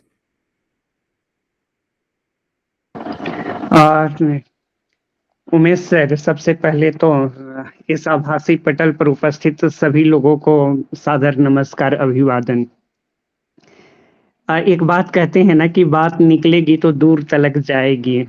तो निगम से सर का जो एक आह्वान, एक वैचारिक आह्वान आहूत किया उन्होंने, या कहें मुनादी उनकी रही, उसमें हम सभी शामिल हुए और आगे बढ़े। लेकिन इसमें सबसे कहते हैं ना माइलस्टोन है तो अमन सर ने रखा है। शोधादर्श का संपादन जितने हैं तो सुचिंतित तरीके से सर ने किया है, और आलेखों को शामिल किया है। उससे पहला कार्य तो यह होगा, और बड़ी जिम्मेदारी से यह बात कह रहा हूं, कि पहला कार्य तो यह होगा कि आप समावेशी युग का मनमाना व्याख्या नहीं करेंगे। उसके बारे में आप जो मन सो नहीं कहेंगे। आप किसी को यह नहीं बताएंगे कि यह है, यह वह है। दरअसल आपके पास एक आदर्श रख दिया गया है। आपके पास जानकारी के अभाव हो सकते हैं, लेकिन जब आप एक पाठ संस्कृति से जुड़ेंगे, शोधादर्श के इस अंक का पाठ करेंगे, तो आपको पता चलेगा कि वास्तव में समावेशी युग की अवधारणा क्यों रखी गई है। हिंदी साहित्य के चूंकि हम जुड़े हुए प्राध्यापक हैं, तो हिंदी साहित्य में एक आचार्य परंपरा रही है, और वह आचार्य परंपरा है तो न किसी की सुनती है न किसी को समझती है, ऐसा मैं नहीं कह सकता। लेकिन आचार्य परंपरा जो स्थापित करती है वह उसे ही सत्य मानती है, ऐसा तो है। इसलिए समावेशी युग को लेकर के ये जो नई अवधारणा गढ़ी गई है, वह मुख्य धारा की जो साहित्यिक प्रवृत्तियां हैं, साहित्यिक काल विभाजन है, उसमें तुरंत शामिल कर लिए जाएंगे, और उन्हें एक राष्ट्रीय अंतर्राष्ट्रीय है तो मुहर लग जाएगी। इस बात को लेकर के मैं कुछ नहीं कहना चाहता हूँ, लेकिन हलचल तो पैदा हुई है। ये जो विक्षोभ हैं कई तरह के विभ्रम को दूर करेंगी, और यह बताएंगे कि आज के समय की अनिवार्यता क्या है। और जैसा सर ने कहा कि नई सड़क को कब तक से नई सड़क कहा जाएगा, तो बनारस के बारे में है तो चुटकी लिया है तो उमेश जी ने, मैं भी वहां बनारस रहा हूं तो नई सड़क के मार्केट और दाल मंडी को जानता हूं, गोदौलिया को जानता हूं। निश्चित तौर पर नामकरण को भी रूढ़ नहीं होना चाहिए। आजकल नाम जब बदले जा रहे हैं तो उसको लेकर के कई तरह के बवाल हो रहे हैं। देखिए, सत्ता की अपनी संस्कृति होती है, सत्ता की अपनी मंशा होती है, वो चीजों को बदलती हैं, लेकिन बदलाव अनिवार्य है, यह भी तो सत्य है। इस दृष्टि से समावेशी युग का नामकरण अपने आप में एक नई धारा की शुरुआत है, एक नए विवेक की शुरुआत है, और इसका स्वागत किया जाना चाहिए। और इसके लिए मैं निगम सर का आभार व्यक्त करता हूं, और अमन त्यागी सर का है तो आभार व्यक्त करता हूं कि उन्होंने है तो इस सत्य को आगे बढ़ाने के लिए इसे पाठ संस्कृति से जोड़ा। एक दो बात और कहना चाहूंगा, तो मेरे मन में बात है, और अमन सर को सुनने के बाद मुझे कुछ प्रवृत्तियां और शोधादर्श को पढ़ने के बाद कुछ बातें जो स्पष्ट हुई हैं। और मैंने तो उमेश सर को प्रॉमिस कर रखा है कि जब यह अंक मेरे पास हार्ड कॉपी में आएगा, तो जैसे हमारे मित्र संदीप सर ने कहा, मैं इस पर मुकम्मल तरीके से लिखूंगा। और ये मेरी इंटरनल इंसाइट है कि मैं इस पर लिखना चाहता हूँ। लेकिन अभी पढ़ने और सुनने के बाद की जो बातें हैं वे मैं आपसे साझा करना चाह रहा हूँ। निगम सर ने एक बात बड़ी महत्वपूर्ण कही है अपने आलेख में, शोधादर्श में प्रकाशित है, कि समावेशी युग की जो प्रकृति होगी वह बहुविषयी होगी। ये बहुत बड़ी बात है। द्विवेदी जी ने भी कहा था कि आप है तो कविता है तो किसी भी चीज पर लिख सकते हैं, हाथी पर भी लिख सकते हैं, चींटी पर भी लिख सकते हैं। तो वह जो एक है तो विषय की जो एक संकीर्णता है या एक केंद्रीयता है, उस परिधि को तोड़ देना एक बड़ी बात होती है। तो समावेशी युग मुझे लगता है कि एक परिधि को तोड़ करके चौहद्दी स्थापित करता है, और यह चौहद्दी है तो साहित्य को समृद्ध करने वाला है। दूसरी बात मैं कहना चाहूंगा कि इसमें मुख्य प्रवृत्ति जो दिखाई पड़ती है मुझे, और उमेश सर अमन सर को सुनते हुए जो लगा, वह है कि यथार्थ का समावेशन और सन्मार्ग का लक्ष्य ये मुख्य है। साथ ही साथ अनुवाद की संस्कृति, और कई बार हम अनुवाद को अनुसृजन मानते हैं, रिक्रिएशन मानते हैं। इस धारणा को खत्म करने की जरूरत है, या इस धारणा पर पुनर्विचार की जरूरत है। अनुवाद को भी पूर्ण सृजन मानना होगा। पूर्वोत्तर के बारे में बहुत सारी जानकारी साहित्य के, हिंदी साहित्य के लोगों को नहीं थी, लेकिन अनुवाद के माध्यम से यहाँ के जनजातियों की संस्कृति के बारे में, यहाँ की भाषा के बारे में लोगों को जानकारी पहुंची है। तो वह अनुसृजन नहीं है, वो फॉलो अप नहीं है, वो एक नया सृजन है, नया निर्माण है, और इसे पूर्ण सृजन मानना चाहिए। और मुझे लगता है कि समावेशी युग ने अनुवाद की धारा को एक मजबूत कड़ी के रूप में जोड़ा है। उमेश सर, मेरे पास इतना समय है क्या कि मैं समय ले लूं? ले सकते हैं सर, 1-2 मिनट आप ले लें, कोई दिक्कत नहीं सर। जी जी जी, धन्यवाद सर। और इसके साथ ही है तो एक और प्रवृत्ति मुझे दिखाई पड़ती है, वो है सार्थक की खोज और सार्थक की स्वीकृति। सार्थक की खोज बहुत जरूरी है। तमाम तरह के है तो विभ्रम रचे जा रहे हैं, भाषा में, तकनीक में कई तरह के विभ्रम रचे जा रहे हैं। सत्य आखिर क्या है, सत्य का कलेवर क्या है, सत्य का स्वरूप क्या है, इसको लेकर के बहुत सारी है तो गलतफहमियां हैं, और इन गलतफहमियों को हम को दूर करने की बड़ी जवाबदेही है तो दारोमदार है तो साहित्य पर है। और अमन सर इस बात से है तो तस्दीक करेंगे कि हमें है तो विभ्रमों को पैदा नहीं करना है, विभ्रमों को खत्म करना है, और इसकी जिम्मेदारी साहित्य पर है। तो मुझे लगता है कि साहित्य समावेशी युग की एक जो प्रवृत्ति है वह है सार्थक की खोज और सार्थक की स्वीकृति। इसी तरीके से समवाय की प्रधानता। अमन सर जब थोड़ा सा कह रहे थे तो उनके रूखेपन से मुझे थोड़ी सी पीड़ा हो रही थी, जब ये कह रहे थे कई तरह की चीजों में है तो हमने साहित्य को बांट दिया है, दलित में बांट दिया है, आदिवासी में बांट दिया है, स्त्री में बांट दिया है। अगर ये नहीं बटा हुआ होता अमन सर तो है तो समावेशी युग की अवधारणा भी रची नहीं जाती। वह बटा इसलिए है तो हम है तो समावेशी युग का शुभंकर है तो प्रतीक के रूप में रख पा रहे हैं। इसलिए उसका बटना भी मुझे लग रहा है कि अनिवार्यता ही रही है या पूर्व पीठिका ही रही है।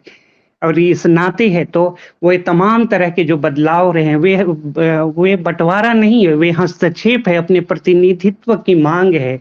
अगर स्त्री मांगती नहीं है तो उसे मिलता नहीं है, दलित मांगते नहीं है तो मिलता नहीं है। तो वो परिधि की जो हाशिए की परिधि रही है उसको है तो जो नई तरह की आवाजें विमर्श के रूप में शामिल हुई हैं, जैसे निगम सर ने विमर्श युग कहा है, वह है तो बहुत ही महत्वपूर्ण रही है। और इसने है तो समावेशी युग की अवधारणा को एक सबलता प्रदान की है, मुझे ऐसा लगता है। एक और प्रकृति की मैं आखिर में बात करूंगा, वह है लोकोन्मुखी और नवोन्मेषी अवधारणा। आज जब हम आदिकाल की बात करते हैं, भक्ति काल की बात करते हैं, रीति काल की बात करते हैं, आधुनिक काल की बात करते हैं, तो एक नया काल उभर के आता है।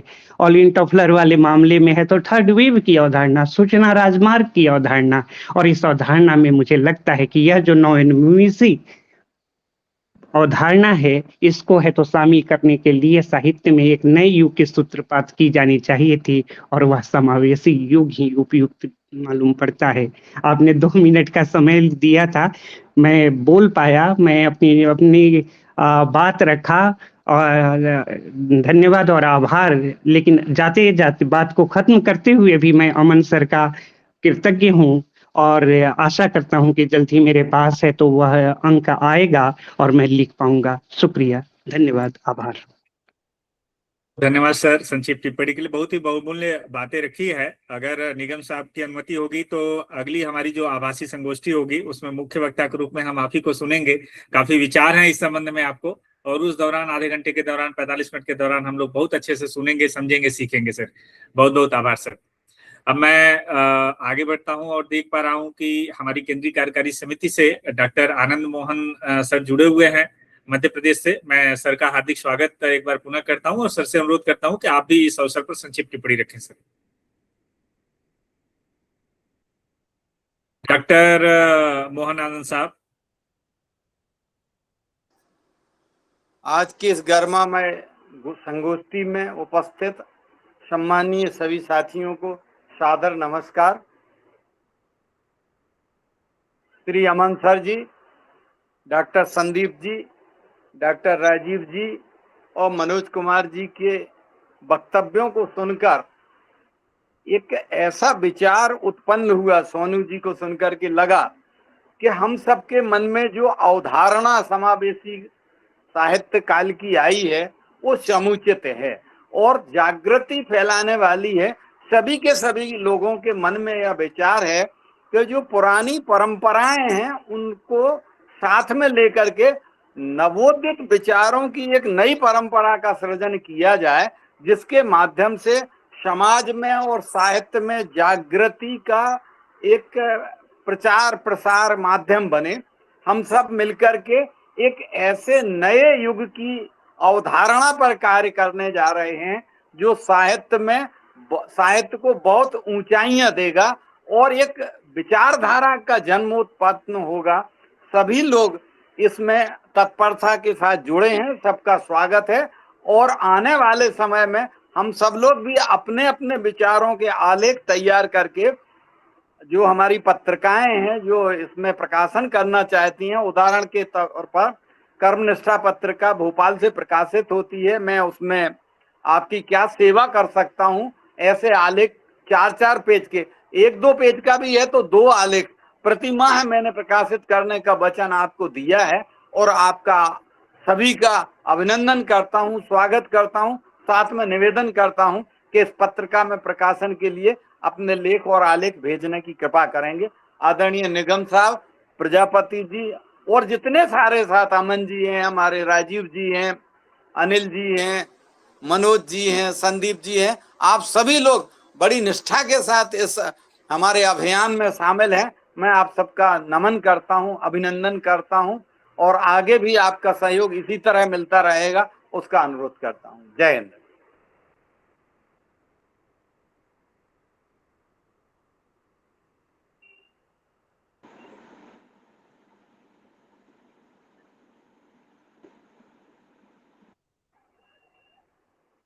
बहुत बहुत धन्यवाद आदरणीय। माफी चाहूंगा, थोड़ा मेरे यहाँ नेटवर्क की समस्या हो गई थी इसलिए। और कोई श्रोता, हमारे आभासी श्रोता जो लोग जुड़े हैं, अगर कोई जिज्ञासा है इस संबंध में, चूंकि नई विचारधारा है, बहुत सारे प्रश्न आ रहे होंगे मन में, अगर कोई इस तरह के विचार हैं तो आप रख सकते हैं। अन्यथा हमारे जो व्हाट्सएप चैनल हैं उस पर जुड़ सकते हैं, फेसबुक पेज है उस पर जुड़ सकते हैं, यूट्यूब हमारा है, लिंक है जिस पर आज का यह संगोष्ठी का वीडियो अपलोड कर दिया जाएगा, तो आप वहां भी आप अपने कमेंट को रख सकते हैं। अब मैं सुश्री रूपा महोदया से आग्रह करता हूं कि कार्यक्रम को आगे बढ़ाएं। धन्यवाद। उमेश जी, एक बात कहना चाह रहा था मैं। जी सर। जी, जो पत्रकार साथी हैं हमारे और पत्रिकाएं निकालते हैं, विशेष रूप से उनसे आग्रह करूंगा, जिनका रजिस्ट्रेशन RNI से है और वो अभी तक अपनी रिटर्न फाइल नहीं कर पाए हैं, तो वो किसी भी माध्यम से रिटर्न फाइल कर लें। अन्यथा की स्थिति में RNI बिना किसी सूचना के उन पत्रिकाओं के शीर्षकों को रद्द कर देगी। फिर हम उन पत्रिकाओं को या अखबारों को निकालने की स्थिति में नहीं होंगे। तो सभी से आग्रह है कि वो रिटर्न फाइल कर लें, अपनी पत्रिकाओं को बचा लें। यह पत्रकारिता के लिए बड़ा ही संक्रमण काल है, इस पे चर्चा फिर कभी हो सकती है, लेकिन अपनी पत्रिकाओं को बचाने के लिए रिटर्न फाइल अवश्य कर लें। धन्यवाद जी, महत्वपूर्ण सूचना के लिए बहुत बहुत धन्यवाद आपको। धन्यवाद जी, धन्यवाद। रूपा जी, आपसे आग्रह है कार्यक्रम को आगे बढ़ाएं। जी, मुख्य वक्ता महोदय के अद्भुत व्याख्यान के बाद इस वर्चुअल पटल पर हमारे बीच उपस्थित सभी प्रबुद्ध जनों ने, जिन्होंने अपनी संक्षिप्त और सटीक टिप्पणियां रखी, वे वाकई इस विमर्श को और समृद्ध करती हैं। मैं मंच की ओर से आप सभी का बहुत बहुत धन्यवाद और आभार व्यक्त करती हूँ। अब समय है हमारे बीच अध्यक्ष महोदय जी का परिचय का।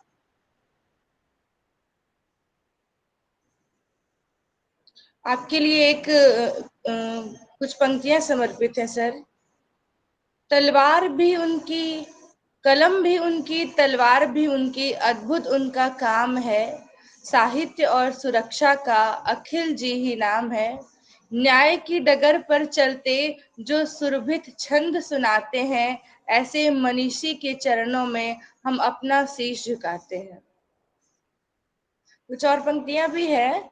कर्तव्य का पथ हो कठिन चाहे, कलम ना रुकनी चाहिए। प्रशासन की व्यस्तताओं में भी संवेदना न छुपनी चाहिए। खाकी में लिपटा एक कवि हृदय जब मंच पर आता है, तब न्याय और साहित्य का अनूठा संगम जुड़ जाता है।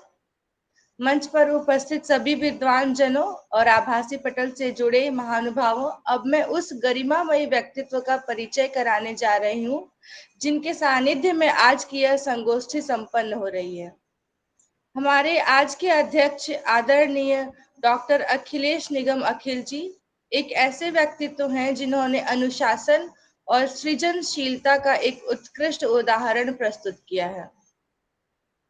आपके व्यक्तित्व और उपलब्धियों की कुछ झलकियां मैं प्रस्तुत करती हूँ। आप भारतीय पुलिस सेवा के एक वरिष्ठ अधिकारी हैं और वर्तमान में उत्तर प्रदेश पुलिस में पुलिस महानिरीक्षक के महत्वपूर्ण पद पर अपनी सेवाएं दे रहे हैं। आपने न केवल एक कर्तव्यनिष्ठ अधिकारी हैं, बल्कि एक प्रखर साहित्यकार भी हैं। समाज सेवा और साहित्य के क्षेत्र में उल्लेखनीय योगदान के लिए आपको अब तक 230 से अधिक सम्मान प्राप्त हो चुके हैं। आपको साहित्य और समाज सेवा के लिए दीनदयाल उपाध्याय सम्मान 2025 से नवाजा गया है। विशिष्ट सेवाओं के लिए आपको वर्ष 2023 में राष्ट्रपति का पुलिस पदक प्रदान किया गया है। साहित्य के क्षेत्र में आपको साहित्य महाउपाध्याय मानद उपाधि 2024, विद्यासागर मानद उपाधि और सुमित्रा नंदन पंत सम्मान जैसे अनेक प्रतिष्ठित अलंकारों से सम्मानित किया गया है।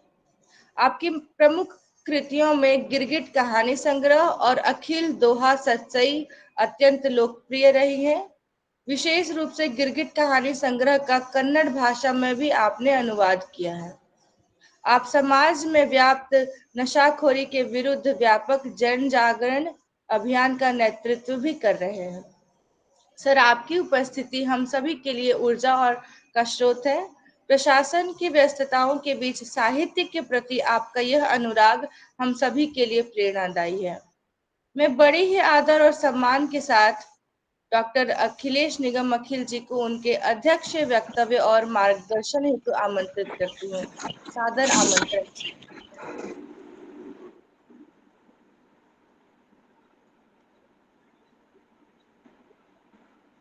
मैं अखिलेश निगम अखिल, मेरी आवाज आ रही होगी संभवतः। मैं अखिलेश निगम अखिल आज के कार्यक्रम के मुख्य वक्ता प्रिय मित्र श्री अमन कुमार त्यागी जी, डॉक्टर संदीप कुमार जी, डॉक्टर राजीव रंजन जी, आदरणीय डॉक्टर आनंद जी, प्रिय उमेश जी एवं समस्त शोध छात्र छात्राओं का मैं हार्दिक स्वागत करता हूं, अभिनंदन करता हूं। और मुझे बड़ी प्रसन्नता है कि सबसे बड़ी चीज है कि हमारे साथ जो नई पीढ़ी जुड़ी हुई है, यह भी एक समावेशी है कि पुरानी पीढ़ी, मध्य पीढ़ी और नई पीढ़ी, इन तीनों पीढ़ियों का एक साथ संगम, अर्थात गंगा, यमुना और सरस्वती, तीनों का संगम एक साथ। हमारी पुरानी पीढ़ी है तो साथ में जो है हम लोग हैं, मध्य पीढ़ी के लोग हैं, साथ में नवोन्मेषी जो है यह पीढ़ी है आप लोग शोध छात्र छात्राओं का। तो मैं आप सभी लोगों का हार्दिक स्वागत करता हूं। आज का जो अमन त्यागी जी ने जो है तो किया, मुख्य वक्तव्य दिया, अपने आप में बहुत ही सारगर्भित रहा और आप लोगों के जो विचार आए बहुत ही अच्छे विचार आए। और सबसे बड़ी चीज ये रही कि आप लोगों ने अपने वक्तव्य को बड़ा ही सारगर्भित ढंग से प्रस्तुत किया। कुछ चीजें मैं आप लोगों के सामने स्पष्ट करना चाहूँगा। जैसे उनका परिचय रहा, रूपा कुमारी जी ने कहा, जैसे हमारे बारे में कहा, तो कलम और तलवार का बात कही जो है, दोनों का संगम। तो मैं कहूँगा कि पुलिस की परिभाषा क्या है, साहित्यिक ढंग से समझिए। एक दोहे में मैंने बनाई कि परिभाषा है पुलिस की। पुलिस में 3 शब्द हैं, टू, लिव और सा। तो अब तीनों को मैंने क्या वो किया है। परिभाषा है पुलिस की पुलकित लिप्साहीन, परिभाषा है पुलिस की पुलकित लिप्साहीन, सक्रिय रहता अनवरत अहंकार से ही। पु से पुलकित, ली से लिप्साहीन, सा से सक्रिय। तो यह और अहंकार से रहित होना, यह अर्थात पुलिस है। परिभाषा है पुलिस की पुलकित लिप्साहीन, सक्रिय रहता अनवरत अहंकार से ही। और दूसरा मैं पुलिस के बारे में, जैसा लोग कहते हैं कि 63-36 का आंकड़ा है पुलिस और साहित्य का, मैं कहता हूँ ये 63 का आंकड़ा है। क्योंकि हमारे पास जब कोई व्यक्ति, पीड़ित व्यक्ति आता है तो उसके आंखों में आंसू होते हैं, दिल में दर्द होता है, वाणी मुख होती है, मस्तिष्क में झंझावात होते हैं। तो उसकी पीड़ा, उसका कष्ट और उसके अटपटे शब्द ही हमारा लिए साहित्य का काम करते हैं। यही यथार्थ की तपती रेत है, यही साहित्य का मेरे सामने धरातल प्रस्तुत करता है। जो हमको बहुत सारी हमने जो कहानियां लिखी हैं, तो उसके बीच में मैंने जो है जो पीड़ित लोगों का या जो हमने देखा समाज का, वो यथार्थ की तपती रेत है, यथार्थ की तपती रेत है और वह धरातल भी है। जो समावेशी काल की मुख्य रूप से जो मुख्य अवधारणा है वो यथार्थ की तपती रेत और धरातल से जुड़ी हुई है। किंतु ऐसे नहीं कहेंगे कि हम यथार्थ की तपती रेत और धरातल, क्योंकि वह एक पूरा वो हो जाएगा। उसके साथ त्रिवेणी है। यदि यथार्थ रूपी गंगा है तो उसमें जो है यमुना को यदि हम भावना कहें तो भावना के हरे भरे बागान भी, तो कल्पना की जलधारा भी। अर्थात समावेशी साहित्य में 3, गंगा यमुना सरस्वती, अर्थात यथार्थ, भावना और कल्पना की त्रिवेणी। इसमें यथार्थ भी है, भावना भी है और कल्पना की त्रिवेणी है। तो ये हमारा एक सबसे बड़ी चीज ये है कि इसमें मुख्य रूप से चीज है। दूसरी चीज मैं ये कहना चाहूँगा, सबसे बड़ी चीज कि हमारे साथ ये लोग जुड़े हुए हैं, सभी लोग नए शोध छात्र छात्राएं जुड़ी हैं। समावेशी काल है क्या? एक लेमैन के रूप में मैं आपके सामने कहूँ, लेमैन के रूप में 21वीं सदी में लिखा गया उत्कृष्ट साहित्य, जो भी 21वीं सदी में लिखा गया है, चाहे हमारे संगठन में शामिल हो व्यक्ति या नहीं शामिल है, उसका लिखा हुआ उत्कृष्ट साहित्य वह सब समावेशी काल के अंतर्गत आए। सीधा सीधा काल विभाजन, अर्थात 2001 से लेकर अब तक जो भी लिखा गया है वो समावेशी काल है। यदि कोई पूछे लेमैन के रूप में कि समावेशी काल क्या है, तो भ्रम विभ्रम की कोई वो नहीं कहे। कोई पूछे कि समावेशी काल क्या है, तो कहे समावेशी काल 21वीं सदी में लिखा गया साहित्य समावेशी काल। पहली चीज एकदम सीधी सीधी हम आपको एकदम जो भ्रम और विभ्रम की स्थितियां हैं वो दूर करना चाहते हैं। 21वीं सदी में रचित साहित्य समावेशी काल। वह साहित्य भले ही छंदबद्ध कविता के क्षेत्र में देखें तो छंदबद्ध भी हो सकता है, छंद मुक्त भी हो सकता है, या हिंदी की बोलियों में भी हो सकता है। अवधी में हो, ब्रिज में हो, बुंदेली में हो सकता है, खड़ी बोली में, खड़ी बोली तो हमारी देवनागरी की उस है ही है, और भी विभिन्न भाषाएं हैं, मैथिली है और ये सब। इसके अलावा जो हिंदीतर क्षेत्र है वहां पर भी, पूर्वोत्तर क्षेत्र में हमारे जो है पूर्वोत्तर भारत में लिखा जा रहा है, दक्षिण भारत में लिखा जा रहा है, वहां का भी साहित्य में हो सकता है वहां की भाषा के शब्द आ गए, तो वो भी स्वागत योग्य। समावेशी का मतलब यदि हमारा उड़ीसा का कोई विद्वान लिख रहा है तो वहां की परंपरा का, यहाँ का कोई प्रचलित शब्द उड़िया भाषा का या तमिल भाषा का या असमी भाषा का कोई प्रचलित शब्द भी यदि रख दे रहा है खड़ी बोली में या हिंदी भाषा में, तो उसका सहर्ष स्वागत। हम उसका तिरस्कार नहीं करेंगे, हम उसका बहिष्कार नहीं करेंगे। तो यह चीज एक सबसे बड़ी चीज है। और दूसरी चीज जो अमन जी ने कहा कि नई सड़क को आखिर कब तक नई सड़क कहा जाएगा, बहुत ही करारा व्यंग है, बहुत ही तीखा व्यंग।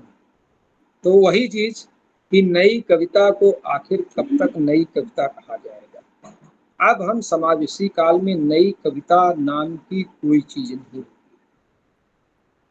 नई कविता को हम सीधे सीधे छंद मुक्त कविता, छंदबद्ध कविता, दूसरा नई कविता को नई कविता नाम की कोई चीज नहीं होगी, वो छंद मुक्त कविता। और तीसरा होगा जो हिंदी की बोलियों में लिखी गई कविताएं हैं, ब्रज भाषा, अवधी, बुंदेली और भाषाएं जो हमारी हैं, 17 भाषाएं हैं, उनको आंचलिक कविता 3 मुख्य रूप से विभाजन करेंगे। बाकी अभी एक मैं लेख तैयार कर रहा हूँ सब विद्वानों के उस पर जो है, तो कविता के क्षेत्र में उनका एक विभाजन होगा कि समावेशी काल में कविता का क्या स्वरूप रहेगा।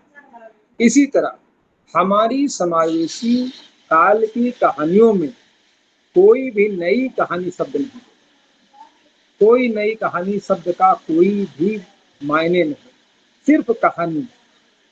कहानी ये हो सकता है कि वह हमारी मनोवैज्ञानिक उस पर हो, या वो हो सकता है मनोविश्लेषण पर हो, यात्रा संस्मरण पर आधारित हो सकती है, या एक मैंने मूल विधा एक शुरू की है संवाद कहानी, जो गिरगिट कहानी पर भी है, एक प्यार बनाम निकाह प्यार बनाम विवाह, और जो है एक आओ चले इस पर जो है मेरा हक कहानी संग्रह पर भी है।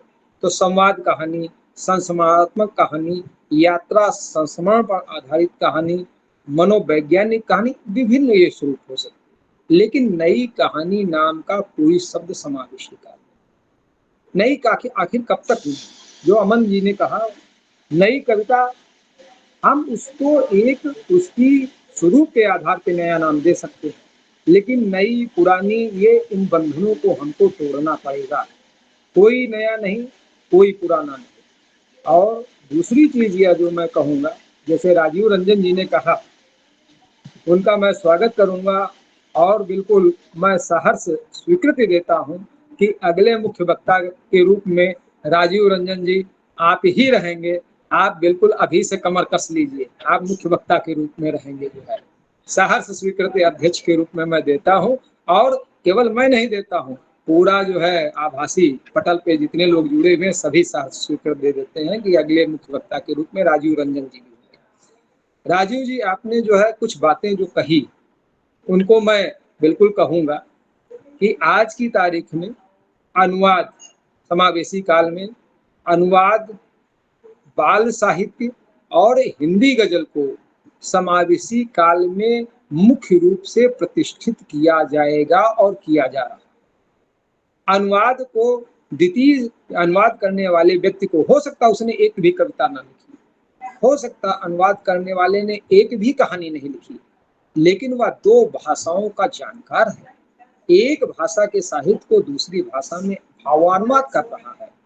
यांत्रिक अनुवाद अलग है, लेकिन भावानुवाद कर रहा है, तो वह साहित्यकार की कोटि में आएगा, क्योंकि भावानुवाद करने वाले को निश्चित रूप से साहित्यकार का दर्जा मिलना चाहिए, और समावेशी काल में उसको दर्जा मिलेगा। सभी लोग एक बार इसको स्वीकृति दीजिए। मैं आप सब लोगों की उस पर, ये जो अनुवाद करने वाले लोग हैं उनको मैं जो है सहर्ष स्वीकृति देता हूं, जो है निश्चित रूप से। दूसरा, जो बाल साहित्यकार, बाल साहित्य को अभी हाशिए पे रखा गया था हर काल में, लेकिन हमारे उसमें बाल साहित्यकार भी उसमें जो है समावेशी काल का मुख्य अंग है। तीसरा, अभी तक हिंदी गजल, जबकि गजल इतनी, हिंदी गजल जबकि इतना वो है, और हिंदी गजल का बहुत प्रतिष्ठित विधा है, तो हिंदी गजलों पर भविष्य में जो है समावेशी काल का अंक भी निकलेगा। समावेशी गजलें, उस पे लेख भी लिखे जाएंगे, उनको गजलों को भी इसमें शामिल किया जाएगा। अर्थात अनुवाद, बाल साहित्य और हिंदी गजलकारों को समावेशी काल की मुख्य धारा में शामिल किया जाएगा। दूसरी चीज जो राजीव रंजन जी ने कहा कि सार्थक की खोज एवं सार्थक की स्वीकृति, यह निश्चित रूप से समावेशी काल सार्थक की खोज और सार्थक की स्वीकृति देगा। सार्थक क्या मतलब, जिसने यदि उत्कृष्ट साहित्य लिखा है, भले वह हमसे जुड़ा है या हमारा आलोचक भी है, यदि वो हमसे नहीं भी जुड़ा है तो अमन जी ने भी जैसा कहा, हम उसके भी उसको साहित्य को जो है स्थान देंगे और उसको जो है उसको पहचान भी देंगे। समावेशी काल का मुख्य उद्देश्य क्या है कि 21वीं सदी में जो साहित्य लिखा जा रहा है उसकी लेखनी को, उसके व्यक्तित्व को और उसकी उत्कृष्ट कृतियों को पहचान देना मुख्य उद्देश्य है। फिर से मैं कह रहा हूँ कि 21वीं सदी में के साहित्यकारों को पहचान देना, उनके व्यक्तित्व को पहचान देना, उनकी लेखनी को पहचान देना और उनके जो है उत्कृष्ट कृतियों को पहचान देना, यह मुख्य उद्देश्य है। और एक जो आप लोगों ने बात कही, हमारे नए शोध छात्रों ने कही, इसमें 3 मुख्य पिलर हैं समावेशी काल के। एक तो परंपरा, हम भारतीय संस्कृत को साथ में लेकर चले। कुछ वामपंथियों ने भारतीय संस्कृत को नकार दिया था, मैं वामपंथ की मैं निंदा नहीं कर रहा, लेकिन हमारी जड़, हमारी धरातल क्या है? भारतीय संस्कृत। हम उसमें अंधविश्वास को नकारेंगे, अंधविश्वास को हम बिल्कुल जो है नकारेंगे, अंधविश्वास को स्थान नहीं देंगे, लेकिन हम भारतीय संस्कृत के वैज्ञानिक जो स्वरूप है उसको हम स्थान देंगे। साथ ही इसमें प्रयोग और नवोन्मेष अर्थात शोध को भी बढ़ावा देंगे। जैसे हाइकू आ रहा है, हाइकू, फाइकू, माहिया या अन्य जो हमारी जो है जो विधाओं में प्रयोग हो रहे हैं उनको सहर्ष स्वीकृति देंगे, क्योंकि हिंदी को हमको वैश्विक पटल पर स्थापित करना है। तो अगर जो वैश्विक पटल पर स्थापित करना है तो उनको वो करेंगे। साथ ही एक और चीज मैं कहूँगा कि और सुखद सूचना यह है कि इसमें आप बता दूं कि प्रवासी साहित्यकार भी इससे जुड़ रहे हैं। बहुत हर्ष का विषय है कि कई प्रवासी साहित्यकारों ने स्वीकृति दी है, वह समावेशी साहित्य संस्थान से जुड़ रहे हैं, तो उनमें वो चीज ये है। ये अपने आप में बहुत चीज है। प्रवृत्तियां पर काफी चर्चा हुई है। प्रवृत्तियों पर मुख्य प्रवृत्तियां ये हैं कि हमें पारंपरिक मूल्य बोध को बनाए रखने का प्रयास हो रहा है। छंदबद्धता, छंद मुक्त आंचलिक, उस पर बात हुई है। और इसमें जो साहित्य लिखा जा रहा है, सामाजिक समस्याओं का मानव जीवन पर बढ़ते प्रभाव का रेखांकन बहुत अच्छी तरह से हमारे साहित्यकार लोग कर रहे हैं। एक प्रवृत्ति आई है, चाहे कविता हो या कहानी हो, मानव जीवन में जो व्याप्त तनाव, कुंठा, निराशा, हताशा, इसका भी अच्छा चित्रण हो रहा है। साथ ही हमारी जो सामाजिक व्यवस्था है, प्रशासनिक सिस्टम है, राजनीति है, जो कुछ भी है, उसकी करारा व्यंग भी हो रहा है। मतलब हमारी धार, कलम की धार कुंद नहीं हुई है, बल्कि तेज हुई है, तीक्ष्ण हुई है। तो ये हमारी कुछ परंपराएं हैं। यद्यपि यह भी सही है कि नर नारी के प्रेम एवं वासना का उन्मुक्त चित्रण भी हो रहा है, लेकिन हम उसको अलग नहीं कर सकते हैं, क्योंकि जो साहित्य में वही लिखा जा रहा है जो हम लोग देख रहे हैं। हाँ, ऐसा ना हो साहित्य में, जैसे एक बार सीमाओं की बात हुई थी कि वल्गरिटी ना आनी पाए, हमको अपनी कुछ सीमा रेखा रखनी पड़ेगी। खैर वो अलग विषय है। तो मेरा कहने का मतलब, भारतीय मानव जीवन की व्यवस्था का बखूबी रेखांकन भी हो रहा है, तथा जो है जो एन केन प्रकारेण धनोपार्जन की प्रवृत्ति जो है उसका भी साहित्य में विश्लेषण हो रहा है। भौतिकता की अंधी दौड़ का चित्रण हो रहा है, तो दूसरी ओर संयुक्त परिवार का विखंडन जो हो रहा है, या एकल परिवार के छद्म सुख एवं समस्याओं का चित्रण हो रहा है, बढ़ते बाजारवाद का चित्रण हो रहा है, नैतिक मूल्यों का ह्रास का चित्रण हो रहा है। लेकिन वहीं पर भारतीय परिवार प्रथा को बनाए रखने के सार्थक संघर्ष का भी चित्रण है। ये प्रवृत्तियां इधर कुछ आई, तो मैंने उनमें संक्षेप में मैंने बात कही, तो ये चीज है। और मैं एक इसमें और वो बात कहूँगा कि जो चीज है समावेशी सबको जोड़ता है, तोड़ता नहीं। यह मुख्य उद्देश्य है। समावेशी सबको जोड़ता है, वह तोड़ता नहीं है। और जहाँ पर ध्यान रखिए मित्रों कि जहाँ पर वाद होगा वहाँ पर विवाद होगा, मैं किसी वाद की साहित्य के किसी वाद की चर्चा नहीं करूंगा, लेकिन जहां पे वाद शब्द है वहां विवाद है। चाहे उग्रवाद, प्रांतवाद, क्षेत्रवाद, जातिवाद, देखिए जहां जहां पर वाद जुड़ा है वहां पर जो है विवाद है। तो समावेशी काल अर्थात निर्विवाद काल, इसमें कोई वाद नहीं। समावेशी काल अर्थात निर्विवाद काल। उसका दूसरा नाम देखिए, हेड अगर जो समावेशी काल है तो टेल क्या है, निर्विवाद काल। हम किसी वाद विवाद के पछड़े में नहीं पड़े। हाँ, जो लोग हमारी आलोचना कर रहे हैं या करेंगे उनका सहर्ष स्वागत है कि वो तर्क के आधार पर हमको सहर्ष बिल्कुल अपनी बात कहें या अपनी बात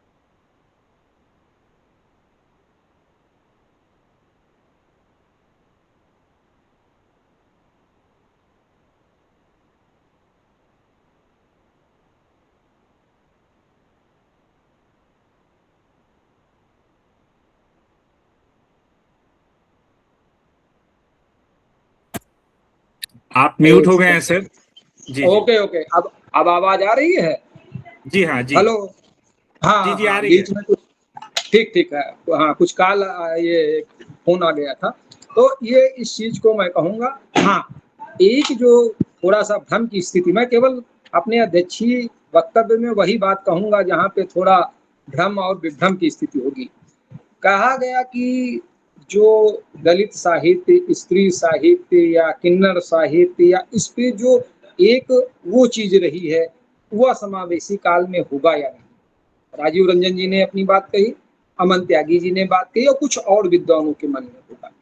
तो मैंने अपने मूल आलेख में आपने देखा होगा विमर्श युग को, चाहे वह स्त्री विमर्श हो, दलित विमर्श हो, किन्नर विमर्श, आदिवासी विमर्श, किसान विमर्श, छात्र विमर्श या अन्य विमर्श, उसको समावेशी काल में शामिल किया।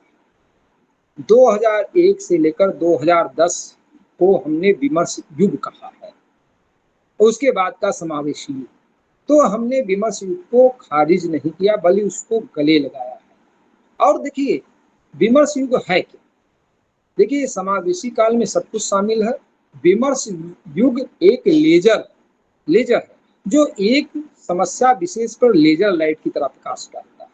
वह स्त्री समस्या हो सकती है, वह किन्नर समस्या हो सकती है, वह छात्र समस्या हो सकती है, वह आदिवासी समस्या हो सकती है। तो ये लेजर कि एक लेजर जब लेजर बीम होती है सघन होकर जो है किसी पर प्रकाश डालती है, आजकल लेजर विद से ऑपरेशन भी हो रहे हैं, तो हम उसको वो नहीं कहेंगे। तो साहित्यकारों ने उसको उस समय वो विचारधारा चली तो बहुत से लोगों ने उस पर लिखा, किन्नर समस्याओं पे लिखा और उसका लाभ भी हुआ।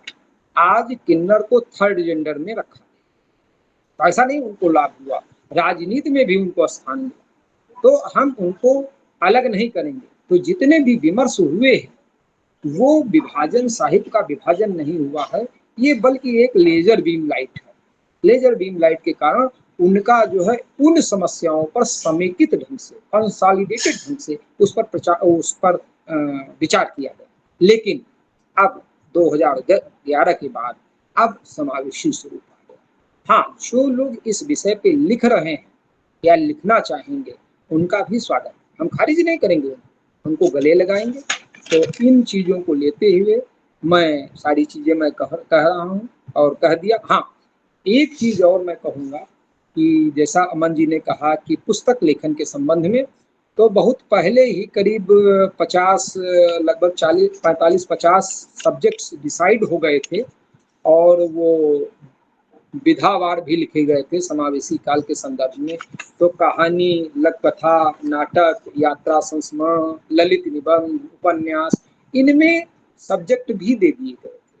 तो जो लोग जो लेख लिखने के इच्छुक होंगे तो उमेश जी से अनुरोध है कि वह लोगों को जो है पुनः विषय आवंटित कर देंगे।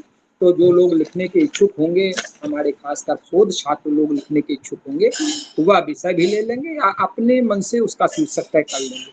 हम लोग जो है यदि कोई होगा, हमारा संपादक मंडल है, उस पर वो करेंगे।